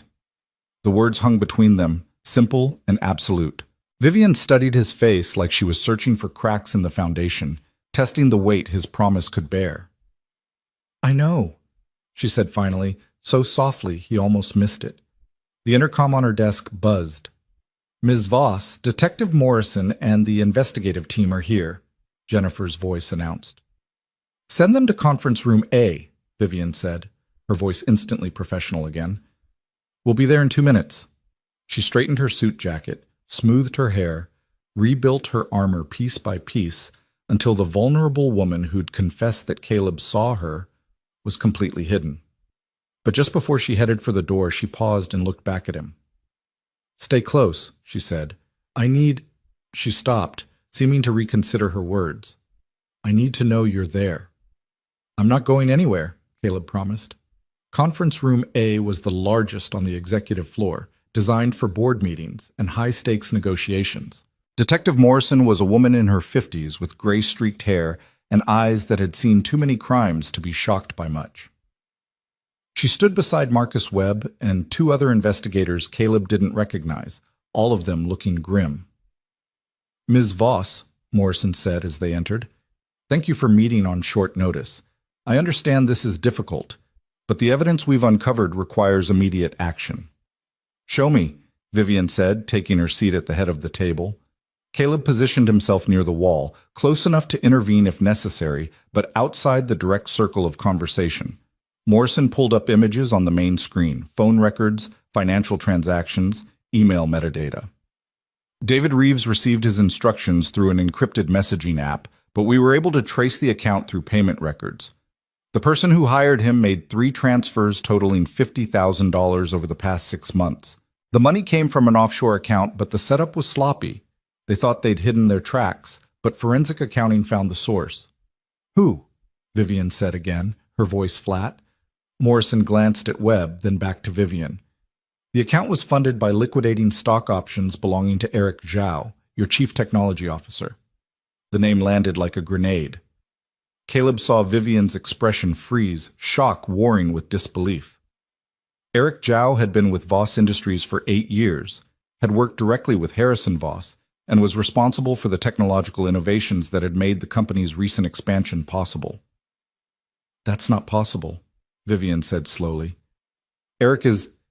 He's been loyal to this company since before I took over. He supported every initiative, worked 18-hour days on the new product line. Why would he? We believe he's working with outside interests, Morrison interrupted. The financial trail shows he's in debt, significant gambling losses over the past 2 years. Someone approached him, offered to clear his debts in exchange for cooperation. The plan was to eliminate you, install more pliable leadership, and Eric would maintain his position while feeding information to competitors. Vivian sat back, her face pale. Eric came to my father's funeral, told me he believed in my vision for the company, has sat in meetings with me almost daily for 2 years, and all that time he was planning to kill you, Webb finished grimly. We've been watching him since we identified the connection an hour ago. He's in his office right now, acting like everything is normal. We need your authorization to arrest him. Not yet, Vivian said sharply. Morrison frowned. Ms. Voss, he's a flight risk. If he suspects we're on to him, he doesn't suspect. If he did, he'd already be gone. Vivian's mind was clearly racing, strategizing even through the shock. Eric is smart, careful.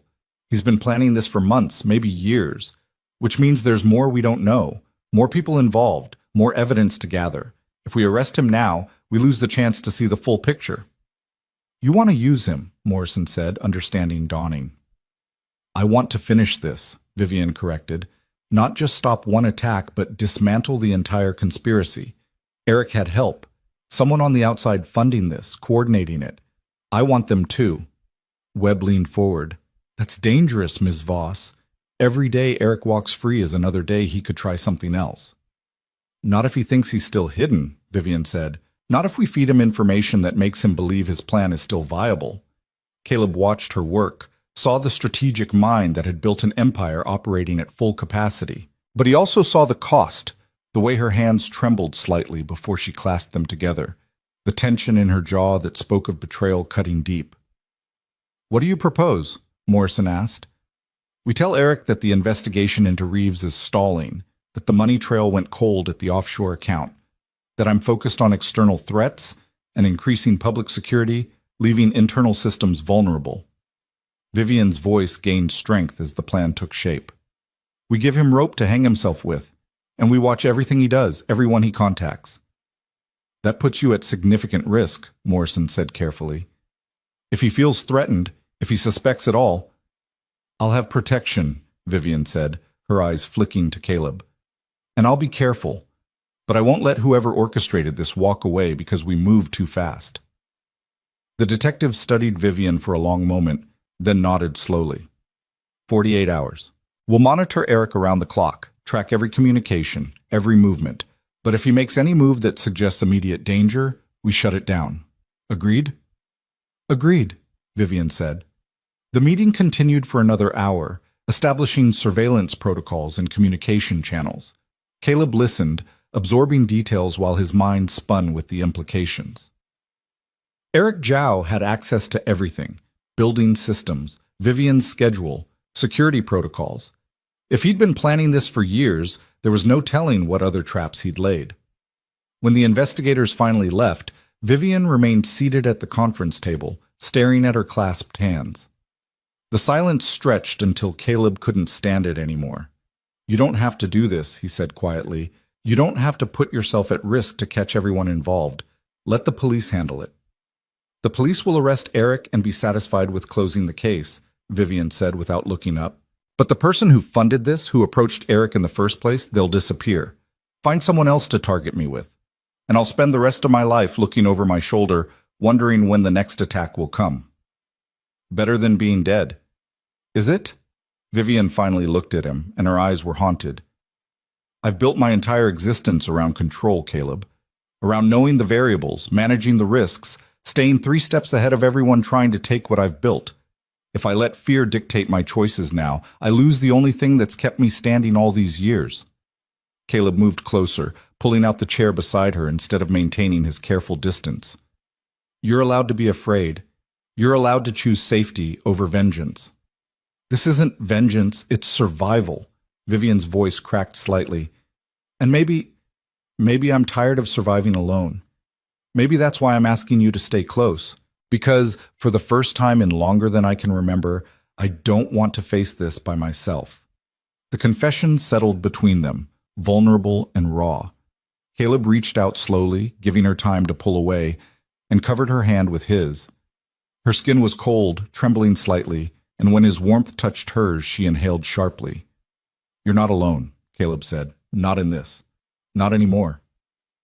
Vivian turned her hand over, threading her fingers through his, and they sat there in the empty conference room holding on to each other like lifelines in a storm. The next 48 hours were the longest of Caleb's life. He stayed within 10 feet of Vivian at all times, shadowing her through meetings and video conferences, standing outside her office when she needed privacy. Eating meals he barely tasted while watching everyone who came near her with suspicion that bordered on paranoia. Eric Zhao appeared at staff meetings looking concerned and supportive, asking Vivian how she was handling the stress, offering to take on additional responsibilities. Caleb watched him perform empathy and concern, and every word felt like acid on his skin. This man had tried to kill Vivian, had betrayed everything she'd built, and now he smiled and nodded like a loyal employee while planning his next move. "How are you holding up?" Eric asked Vivian after a product development meeting, his voice warm with false concern. "I'm fine, Eric. Thank you for asking."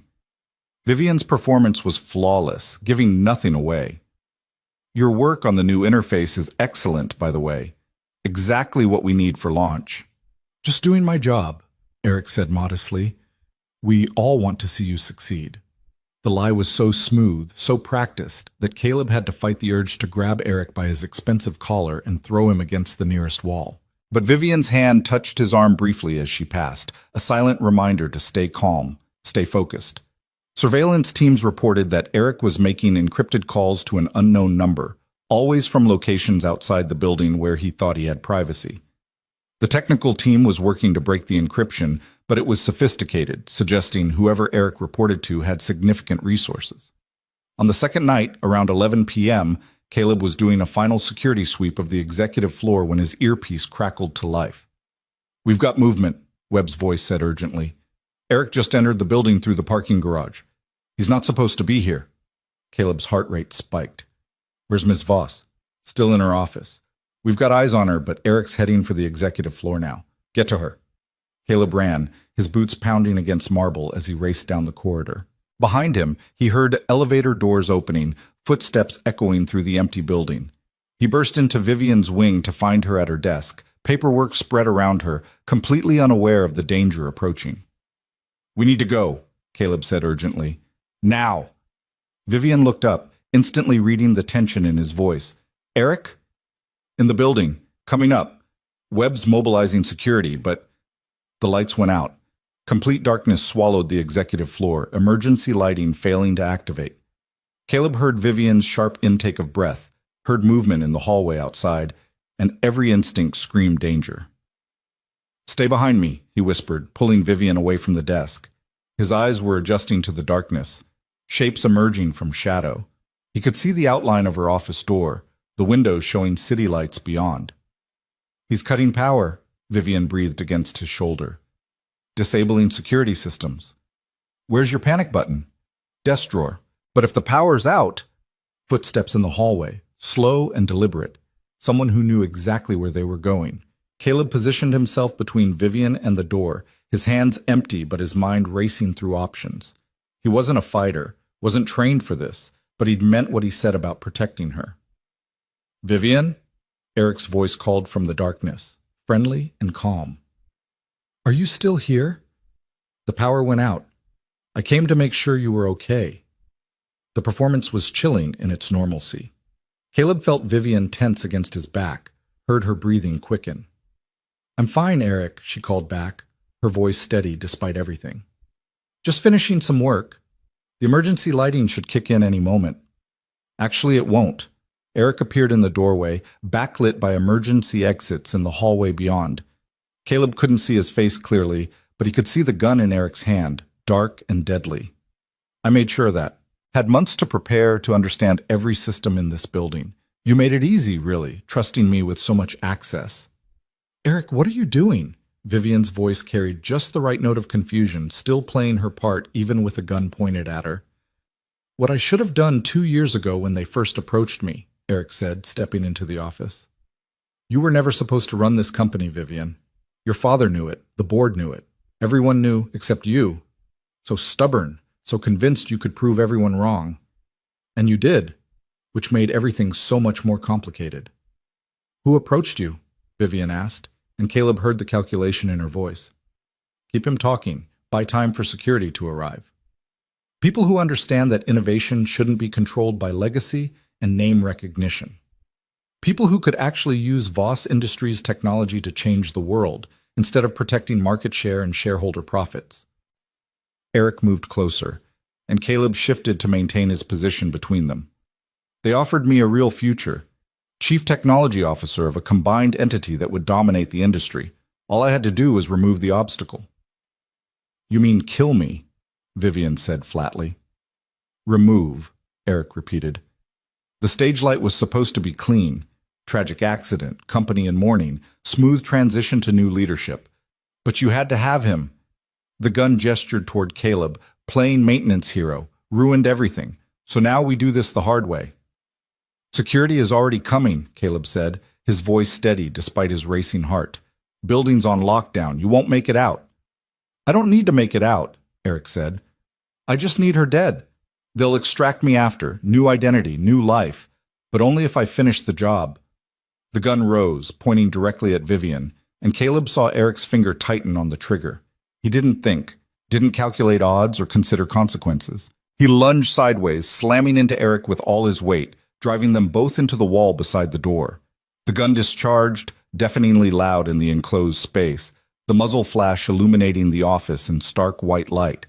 Caleb felt the bullet pass so close to his head the air pressure made his ear ring, but he was already moving, grabbing for Eric's wrist, trying to control the weapon. They crashed into furniture, struggling in near darkness, and Caleb realized with cold clarity that Eric was stronger than he looked, desperate enough to fight with everything he had. "Run!" Caleb shouted at Vivian, not sure if she could hear him over the sound of his own pulse hammering. "Get out!" But Vivian didn't run. He caught a glimpse of her moving in his peripheral vision, heard the crash of something heavy, her desk lamp, connecting with Eric's skull. The CTO staggered, his grip on the gun loosening, and Caleb wrenched it away, sending it skittering across the floor into darkness. Eric recovered faster than Caleb expected, driving an elbow into his ribs that forced the air from his lungs. They went down together, hitting the floor hard, and Caleb felt hands close around his throat, squeezing with methodical pressure. "Should have stayed invisible," Eric hissed, his face inches away. "Should have just fixed the lights and disappeared. But you had to play hero. Had to make yourself important to her. Now you die with her." Caleb's vision started to gray at the edges, his lungs screaming for air. He clawed at Eric's hands, trying to break the grip, but his strength was fading fast. Through the gathering darkness, he saw Vivian searching frantically for something, anything she could use as a weapon. Then light flooded the office, blinding after so much darkness, and voices shouted from multiple directions. The pressure on Caleb's throat released abruptly as security guards swarmed the room, pulling Eric away, forcing him to the ground. Caleb gasped for air, his throat raw, his vision clearing slowly. Strong hands helped him sit up, and suddenly Vivian was there kneeling beside him, her hands framing his face with desperate gentleness. "Caleb," she said, her voice breaking on his name. "Can you hear me? Are you hurt?"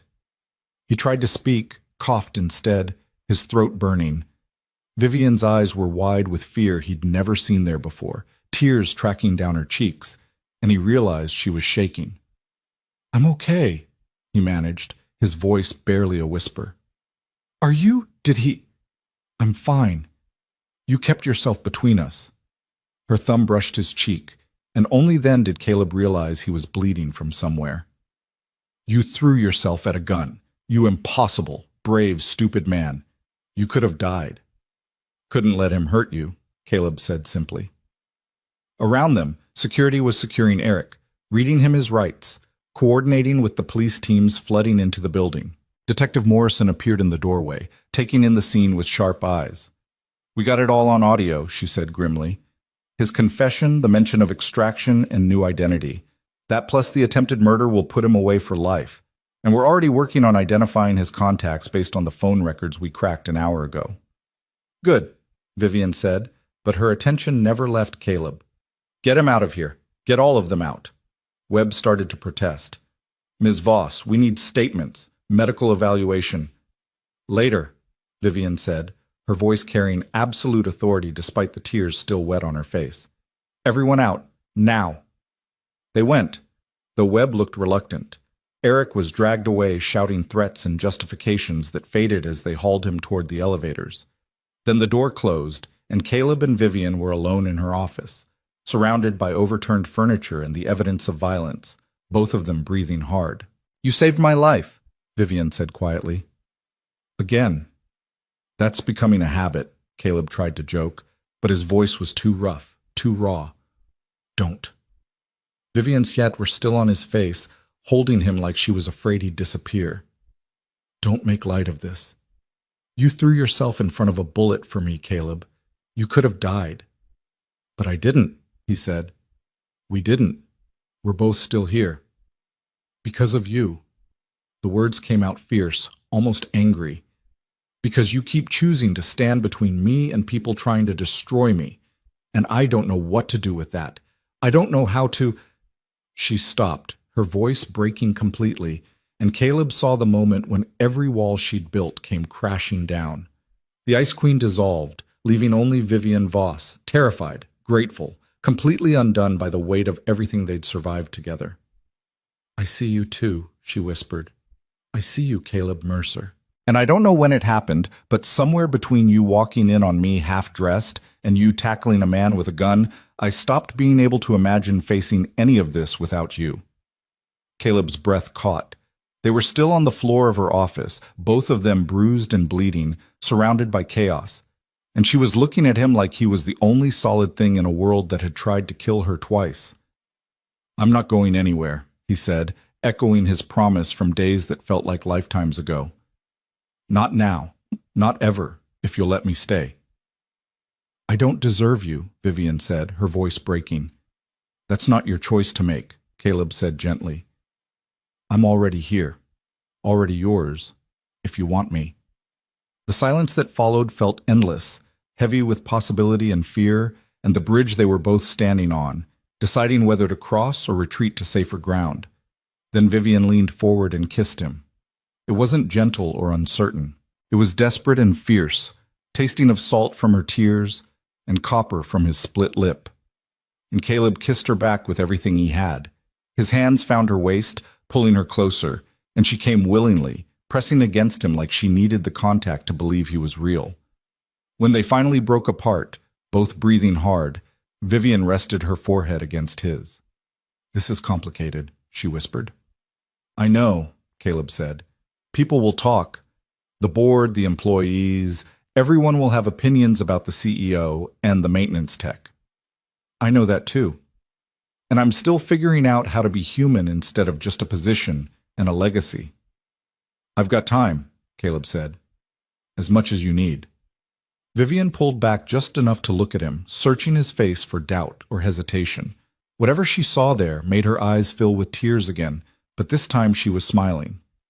"You really mean that," she said, wonder in her voice. Every word, Caleb promised. You and me against the corporate assassins. We make a pretty good team. Vivian laughed, the sound watery but genuine, and kissed him again. Softer this time, slower, like they had all the time in the world instead of security teams waiting outside and statements to give and an empire that still needed protecting. But for this moment, in the darkness of her office with emergency lights finally flickering to life, they were just two people who'd survived impossible odds and found something neither of them had been looking for. Each other. The paramedics arrived 15 minutes later, insisting on checking both of them despite Vivian's protests that she was fine. Caleb sat still while they examined the bruising around his throat, cleaned the cut on his cheekbone, and asked questions about dizziness and vision that he answered automatically while his mind was still caught on the feeling of Vivian's lips against his. She stood nearby, refusing to leave even when the paramedic suggested she should sit down, her arms wrapped around herself like she was holding something precious and fragile. Their eyes kept meeting across the small space, conversations happening in silence that neither of them was ready to voice aloud. "You're lucky," the paramedic said, shining a light in Caleb's eyes. "Another few seconds of pressure, and we'd be talking about serious damage. As it is, your throat's going to be sore for a week, and those bruises will look worse before they look better." "I'll survive," Caleb said, his voice still rough. "That seems to be your specialty," Vivian said quietly, and something in her tone made the paramedic glance between them with knowing eyes. Detective Morrison returned once the medical team finished, her expression grim but satisfied. "Eric Zhao is in custody and talking, not because he wants to, but because we've got him on attempted murder with multiple witnesses and audio recording. His lawyer is already trying to negotiate a deal." "What kind of deal?" Vivian asked, her voice hardening back into the CEO tone that commanded boardrooms. "Information about his co-conspirators in exchange for a reduced sentence. He's claiming he was coerced, that the people who approached him threatened his family if he didn't cooperate." Morrison's skepticism was evident. "We're verifying his claims, but preliminary investigation suggests he's lying. His gambling debts were real, his financial desperation was real, and the offshore accounts we've traced show payments that look a lot like incentives rather than threats." "Who was paying him?" Caleb asked. "That's where it gets interesting." Morrison pulled up something on her tablet and showed them a corporate logo Caleb didn't recognize. "Meridian Technologies. One of your competitors, Ms. Voss. Or rather, they were your competitors until you acquired them 18 months ago." Vivian's expression went cold. "The executive team from Meridian was integrated into our structure. Some of them are still here." "Exactly.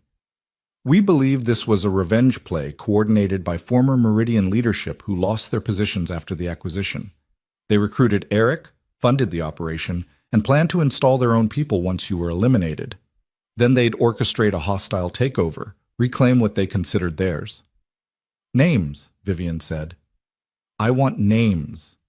Morrison listed 3 executives, all of whom Caleb vaguely recognized from the morning briefings. Senior vice presidents who'd seemed cooperative and professional, who'd attended meetings and contributed to projects while secretly planning murder. "They're being arrested as we speak," Morrison said, along with several others who were involved in the financial side. "By morning, this will be the lead story on every business network.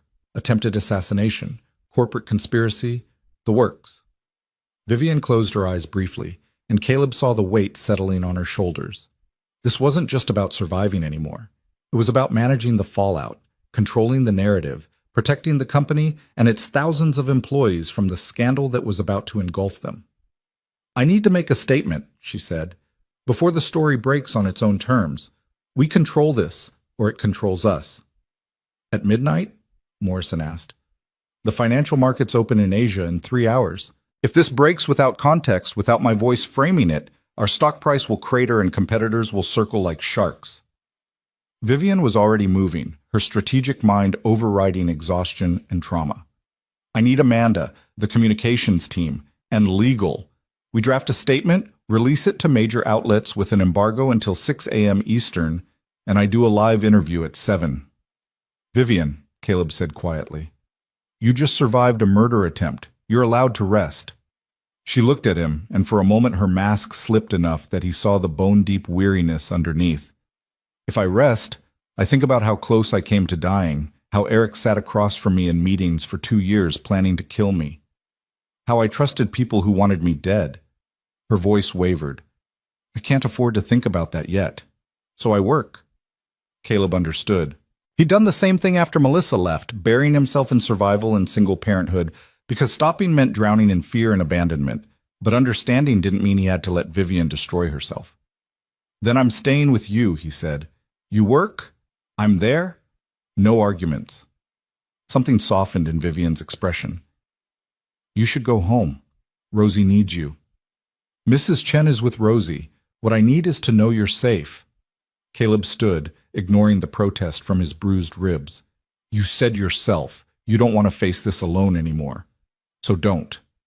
The look Vivian gave him was complex, gratitude and vulnerability, and something deeper that neither of them had time to examine right now. But she nodded, accepting his presence like a gift she didn't quite know how to receive. The next 4 hours were a blur of activity. Amanda arrived within 20 minutes, her professional composure intact despite being called in at midnight. The communications team assembled, lawyers joined via video conference, and they crafted a statement that walked the razor's edge between transparency and damage control. Caleb stayed in the background, watching Vivian command the room with the same authority she'd shown in every crisis.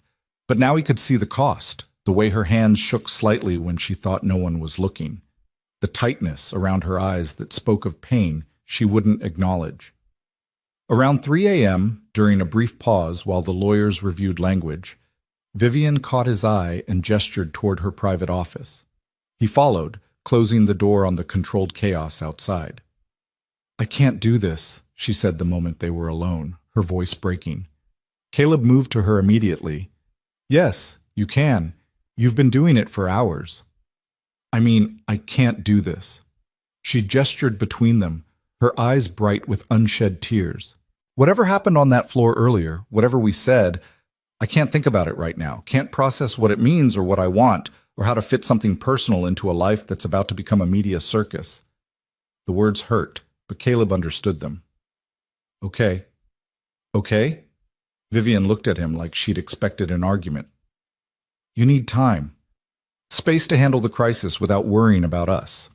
Caleb kept his voice gentle despite the ache in his chest. I get it. I'm not going anywhere, Vivian. When you're ready to think about this, I'll be here. You make it sound simple. It is simple. Not easy, but simple. He reached out slowly, giving her time to pull away, and took her hand. I care about you. That doesn't change because you need to focus on your company right now. Do what you need to do. I'll wait. Vivian's fingers tightened around his. What if waiting means weeks? Months?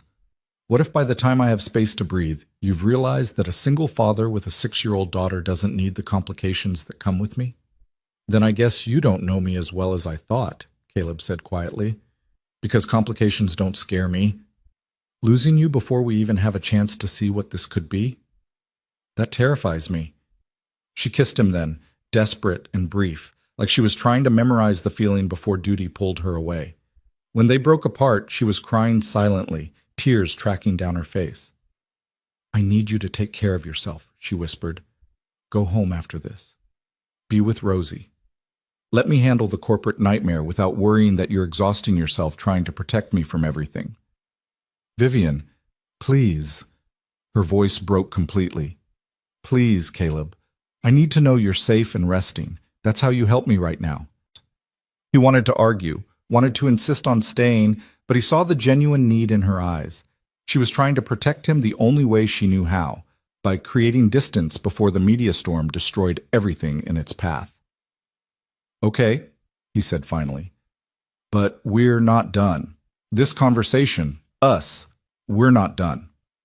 We're not done, Vivian agreed. She touched his bruised throat gently, her expression anguished. I'm sorry he hurt you. I'd take 1,000 bruises if it meant keeping you alive. She made a sound that was half sob, half laugh. That's exactly the kind of thing that makes this impossible to walk away from, even temporarily. They stood there for another moment, holding each other in the quiet of her office while the world waited outside. Then duty called and they separated, rebuilding their professional distance like armor against the chaos to come. Caleb left Voss Tower at 4:30 a.m., his body aching and his mind spinning. The city was still dark, the streets empty except for delivery trucks and insomniacs. He rode the bus home in a daze, watching dawn break over Seattle's skyline, painting the clouds in shades of pink and gold that seemed impossibly beautiful after the violence of the night.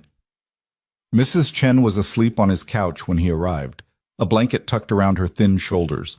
He woke her gently, thanked her profusely, and promised to tell her everything later. She looked at the bruises on his throat with worried eyes but didn't ask questions, just patted his hand and shuffled back to her own apartment. Rosie was sprawled across her narrow bed, one arm flung over her stuffed rabbit, peaceful and completely unaware that her father had nearly died. Caleb stood in her doorway and watched her breathe, letting the simple reality of her existence anchor him back to what mattered most. He'd built his entire life around keeping this little girl safe and loved, and somehow, impossibly, he'd found room in that life for Vivian Voss, a woman who needed protection and connection just as desperately as Rosie did, even if she'd spent years pretending otherwise. Caleb showered carefully, avoiding the bruises, and fell into bed as sunlight streamed through his window. He slept fitfully, dreams full of falling lights and gunshots, and Vivian's voice saying his name like a prayer. He woke to Rosie bouncing on his bed at 8 a.m., her dark hair wild around her face. "Daddy, you're home! Mrs. Chen said you had to work really late." She stopped bouncing, her eyes going wide. "What happened to your face?" Caleb sat up carefully, every muscle protesting. "I had an accident at work. But I'm okay, sweet girl. Just a little banged up." "Did you fall?" Rosie touched his cheek with gentle fingers, her expression so serious it made his heart ache. "Something like that." He pulled her into a hug, breathing in the scent of her strawberry shampoo. "But I'm fine now, and I'm home, which is what matters." They made breakfast together, slightly burnt pancakes and orange juice, while morning cartoons played in the background. Caleb's phone buzzed constantly with messages he ignored, letting the world outside wait while he focused on this small, perfect moment of normalcy. But eventually, reality intruded. Around 10 a.m., his phone rang with a number he recognized as Amanda's direct line. "Mr. Mercer, I'm calling on behalf of Ms. Voss," Amanda said without preamble. "She wanted you to know that her statement has been released and the interview went well. The board is meeting this afternoon to address the situation formally." "How is she?" Caleb asked. A pause. "Functioning, which is about all any of us can say right now." Amanda's voice softened slightly. "She asked me to tell you specifically that security has been enhanced across all facilities, that Eric and his co-conspirators are in custody, and that you should take the next few days off to recover." "I don't need—" "It's not a request, Mr. Mercer. It's a direct order from Ms. Voss. She's quite insistent." Another pause. "Between you and me? She needs to know you're safe and resting. It's the only thing keeping her focused right now." Caleb closed his eyes, understanding the subtext. Vivian was using his safety as a focal point to get through the crisis, something concrete to hold on to when everything else was chaos. "Tell her I'm taking care of myself," he said quietly, "and that I'll be here when she needs me." "I will," Amanda said. "And Mr. Mercer, thank you for everything you've done for her." The call ended, leaving Caleb staring at his phone while Rosie watched cartoons, oblivious to the drama unfolding in the adult world. The next 3 days were surreal. The story dominated every news cycle. Attempted assassination, corporate conspiracy, the brilliant young CEO who'd survived multiple attempts on her life. Vivian's face was everywhere, giving interviews, addressing shareholders, projecting strength and control, while the company's stock price actually rose on the narrative of her resilience. Caleb watched from home, healing slowly, fielding calls from coworkers who wanted details he wouldn't share. Marcus Webb called once to say the investigation was expanding, that the full scope of the conspiracy involved more people than they'd initially suspected, but that Vivian was safe now with enhanced security. She didn't call, didn't text. And Caleb understood that too. She was in crisis management mode, every moment scheduled and strategic, no room for personal complications. But understanding didn't stop him from checking his phone obsessively, hoping for some small sign that she was thinking about him. On the fourth day, Mrs. Chen knocked on his door with a package. It was small, wrapped in plain brown paper, with Caleb's name written in elegant handwriting he recognized from office memos. Inside was a book, a worn copy of Where the Wild Things Are, and a note card. Rosie mentioned in passing that you read to her every night, but your copy of this got damaged in a move. Found this at a bookstore near my apartment and thought of you both.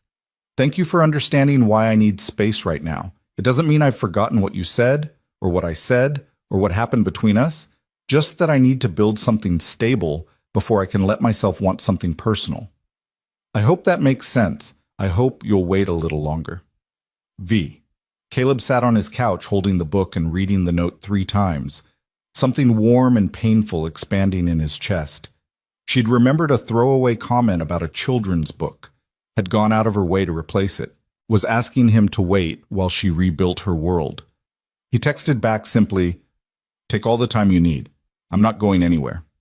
Her response came 6 hours later, after what must have been another brutal day of meetings and media. "Thank you for being patient with me, for seeing me, even when I'm terrible at letting people close." They fell into a pattern after that. Brief texts, usually late at night after Vivian finished her 18-hour days. Nothing romantic, nothing that crossed professional lines. Just small check-ins that said, "I'm still here," and "I haven't forgotten you." Caleb returned to work after a week, cleared by medical and eager to have something to do besides watch Vivian manage a corporate crisis from a distance.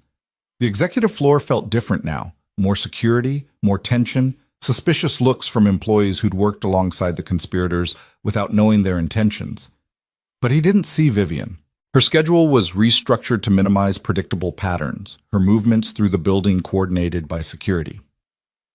He caught glimpses sometimes, her voice carrying from a conference room a flash of mahogany hair as she moved through corridors flanked by bodyguards.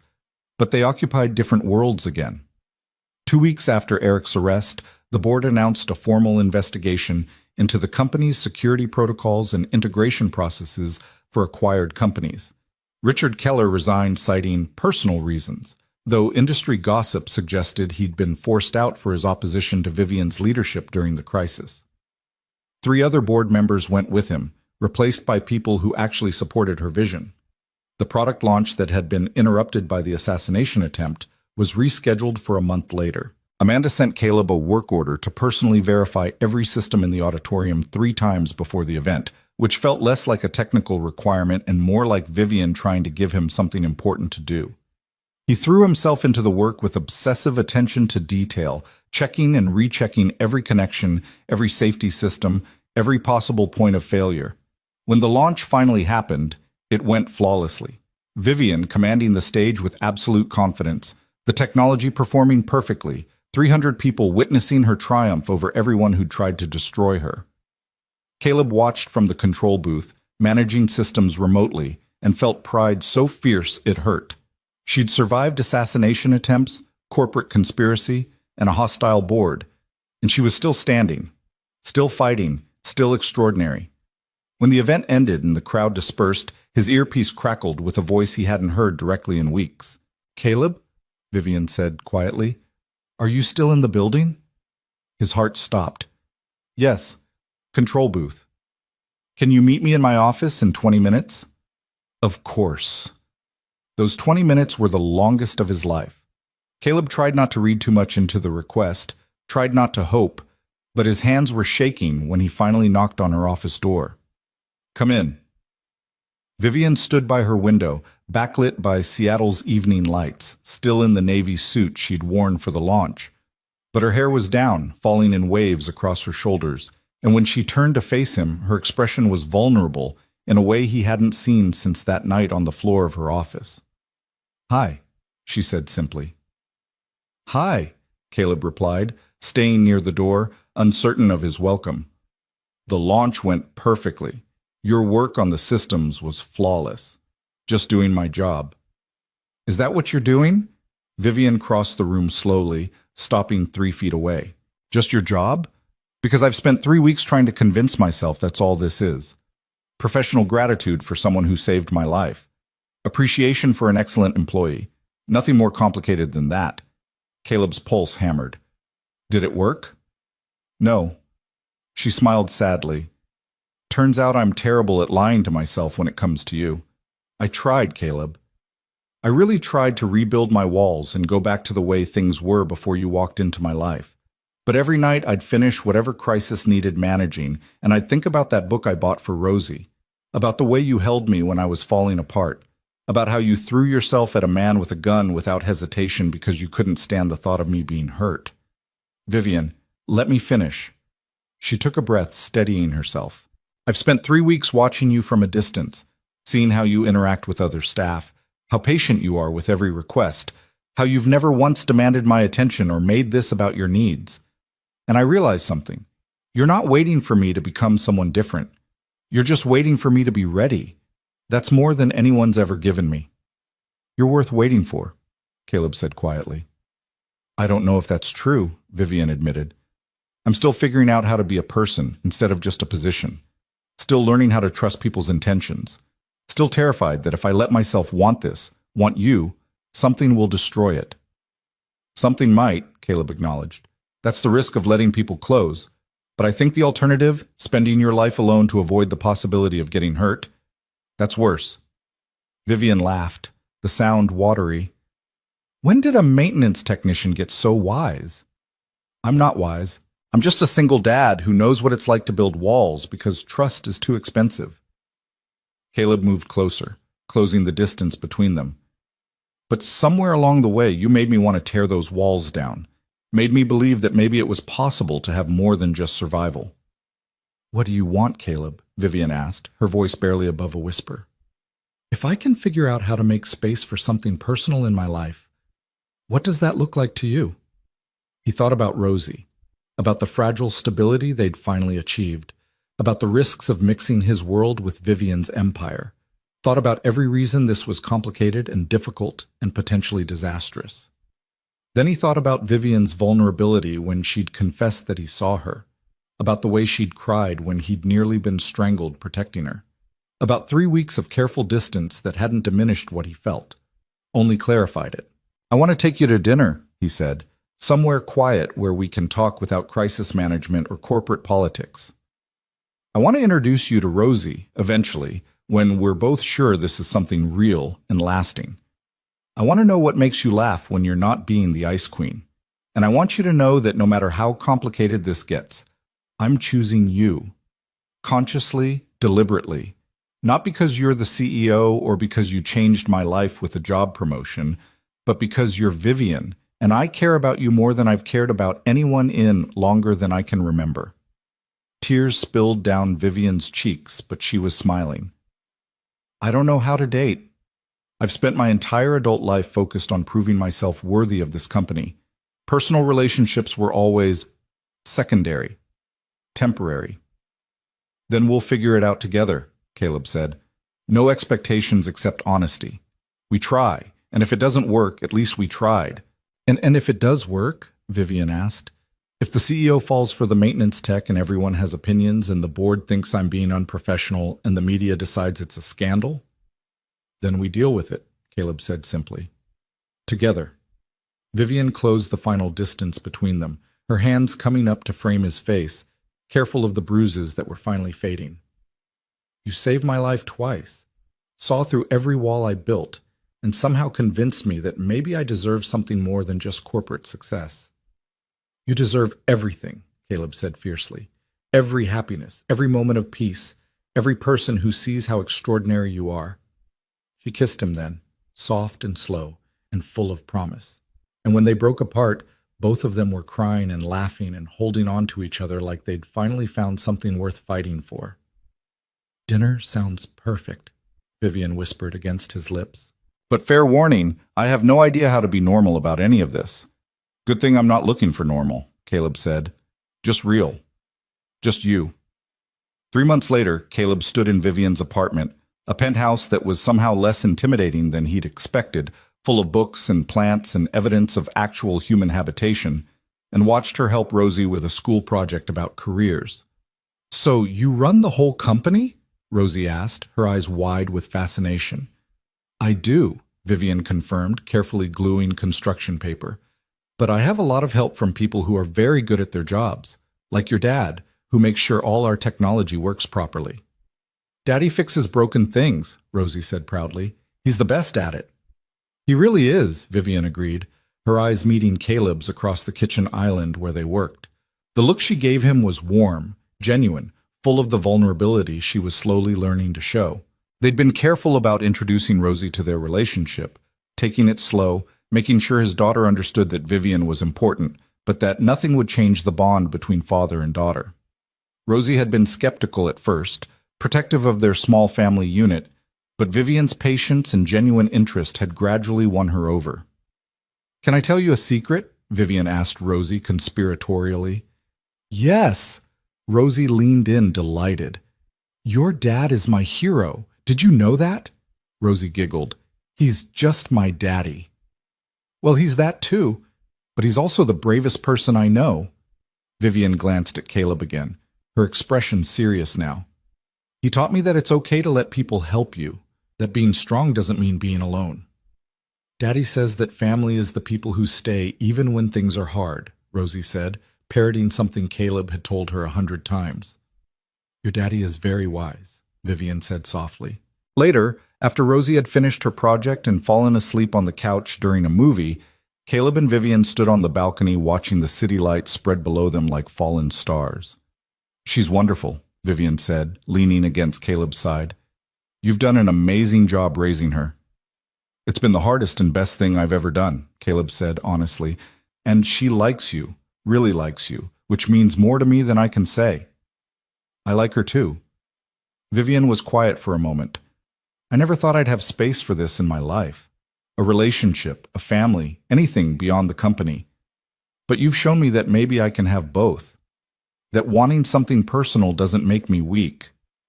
It makes you human," Caleb corrected gently, "which you were always allowed to be." "The board officially dropped all opposition to my leadership last week," Vivian said, changing the subject slightly. "The success of the product launch, the way we handled the crisis, the stock price hitting record highs. They can't argue with results. Richard's gone, the conspirators are awaiting trial, and for the first time since I took over, I actually feel secure in my position." "That's incredible," Caleb said, pulling her closer. "You did that. You survived everything they threw at you and came out stronger." "We survived," Vivian corrected. "I couldn't have done it without you. Literally, I'd be dead without you, but also figuratively. You gave me a reason to fight beyond just proving myself. You made me want to build something that lasted." Caleb kissed her temple, breathing in the scent of her shampoo and feeling the steady rhythm of her heartbeat against his chest. "So what comes next? Now that you've conquered the corporate world and survived assassination attempts?" "Now?" Vivian tilted her face up to look at him, her eyes soft in the city lights. "Now I figure out how to build a life instead of just a legacy. With you, if you'll have me." "If I'll have you?" Caleb laughed.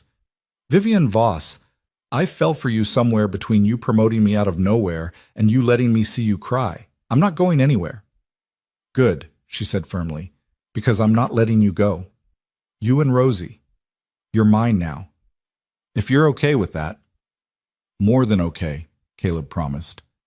They stood there for a long time, wrapped around each other, watching the city that had tried to destroy them both, and had instead given them something neither had expected to find. Vivian Voss, the ice queen who'd learned to thaw, and Caleb Mercer, the maintenance tech who'd fixed more than just broken lights. Inside, Rosie slept peacefully on the couch, safe and loved and completely unaware that her small family had just expanded to include someone extraordinary.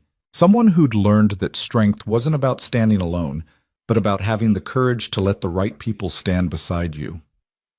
The fluorescent light in Caleb's bathroom still needed replacing, but now it felt less like a symbol of everything he couldn't afford and more like a reminder of how far they'd come. He'd fix it eventually.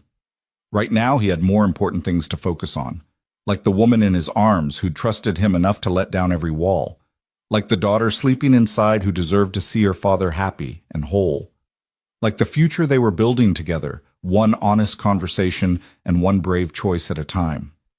Caleb had spent 6 years believing his life was about survival, about sacrifice, about doing whatever it took to keep Rosie safe and fed and loved.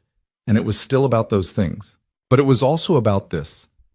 standing on a balcony with Vivian Voss, both of them scarred and healing, both of them brave enough to choose vulnerability over protection. "I love you," Vivian whispered into the night air, the words trembling with newness and fear and hope. "I love you too," Caleb said, and meant it with every fiber of his being. Below them, Seattle glowed with possibility. Above them, stars fought through the light pollution to be seen, and between them, something fragile and precious and absolutely real took root and began to grow. They'd survived the worst people could throw at them: corporate conspiracies, assassination attempts, betrayal from trusted colleagues, and the weight of expectations that tried to crush them both. They'd stood between each other and ruin twice, and had come through it changed but intact. Now came the harder part: building something that lasted beyond crisis and adrenaline. Learning to be partners in calm moments as well as chaos. Figuring out how to blend Caleb's small, fierce world with Vivian's empire of responsibility. But as Vivian kissed him under the stars, with Rosie sleeping peacefully inside and the future spread before them uncertain and beautiful, Caleb knew they'd find a way. Because they'd already proven the most important thing: that sometimes the most extraordinary love stories begin with a maintenance call and a frosted glass door. That heroes come in work boots and carry tool bags. That the Ice Queen was never ice at all, just a woman waiting for someone brave enough to see past the armor.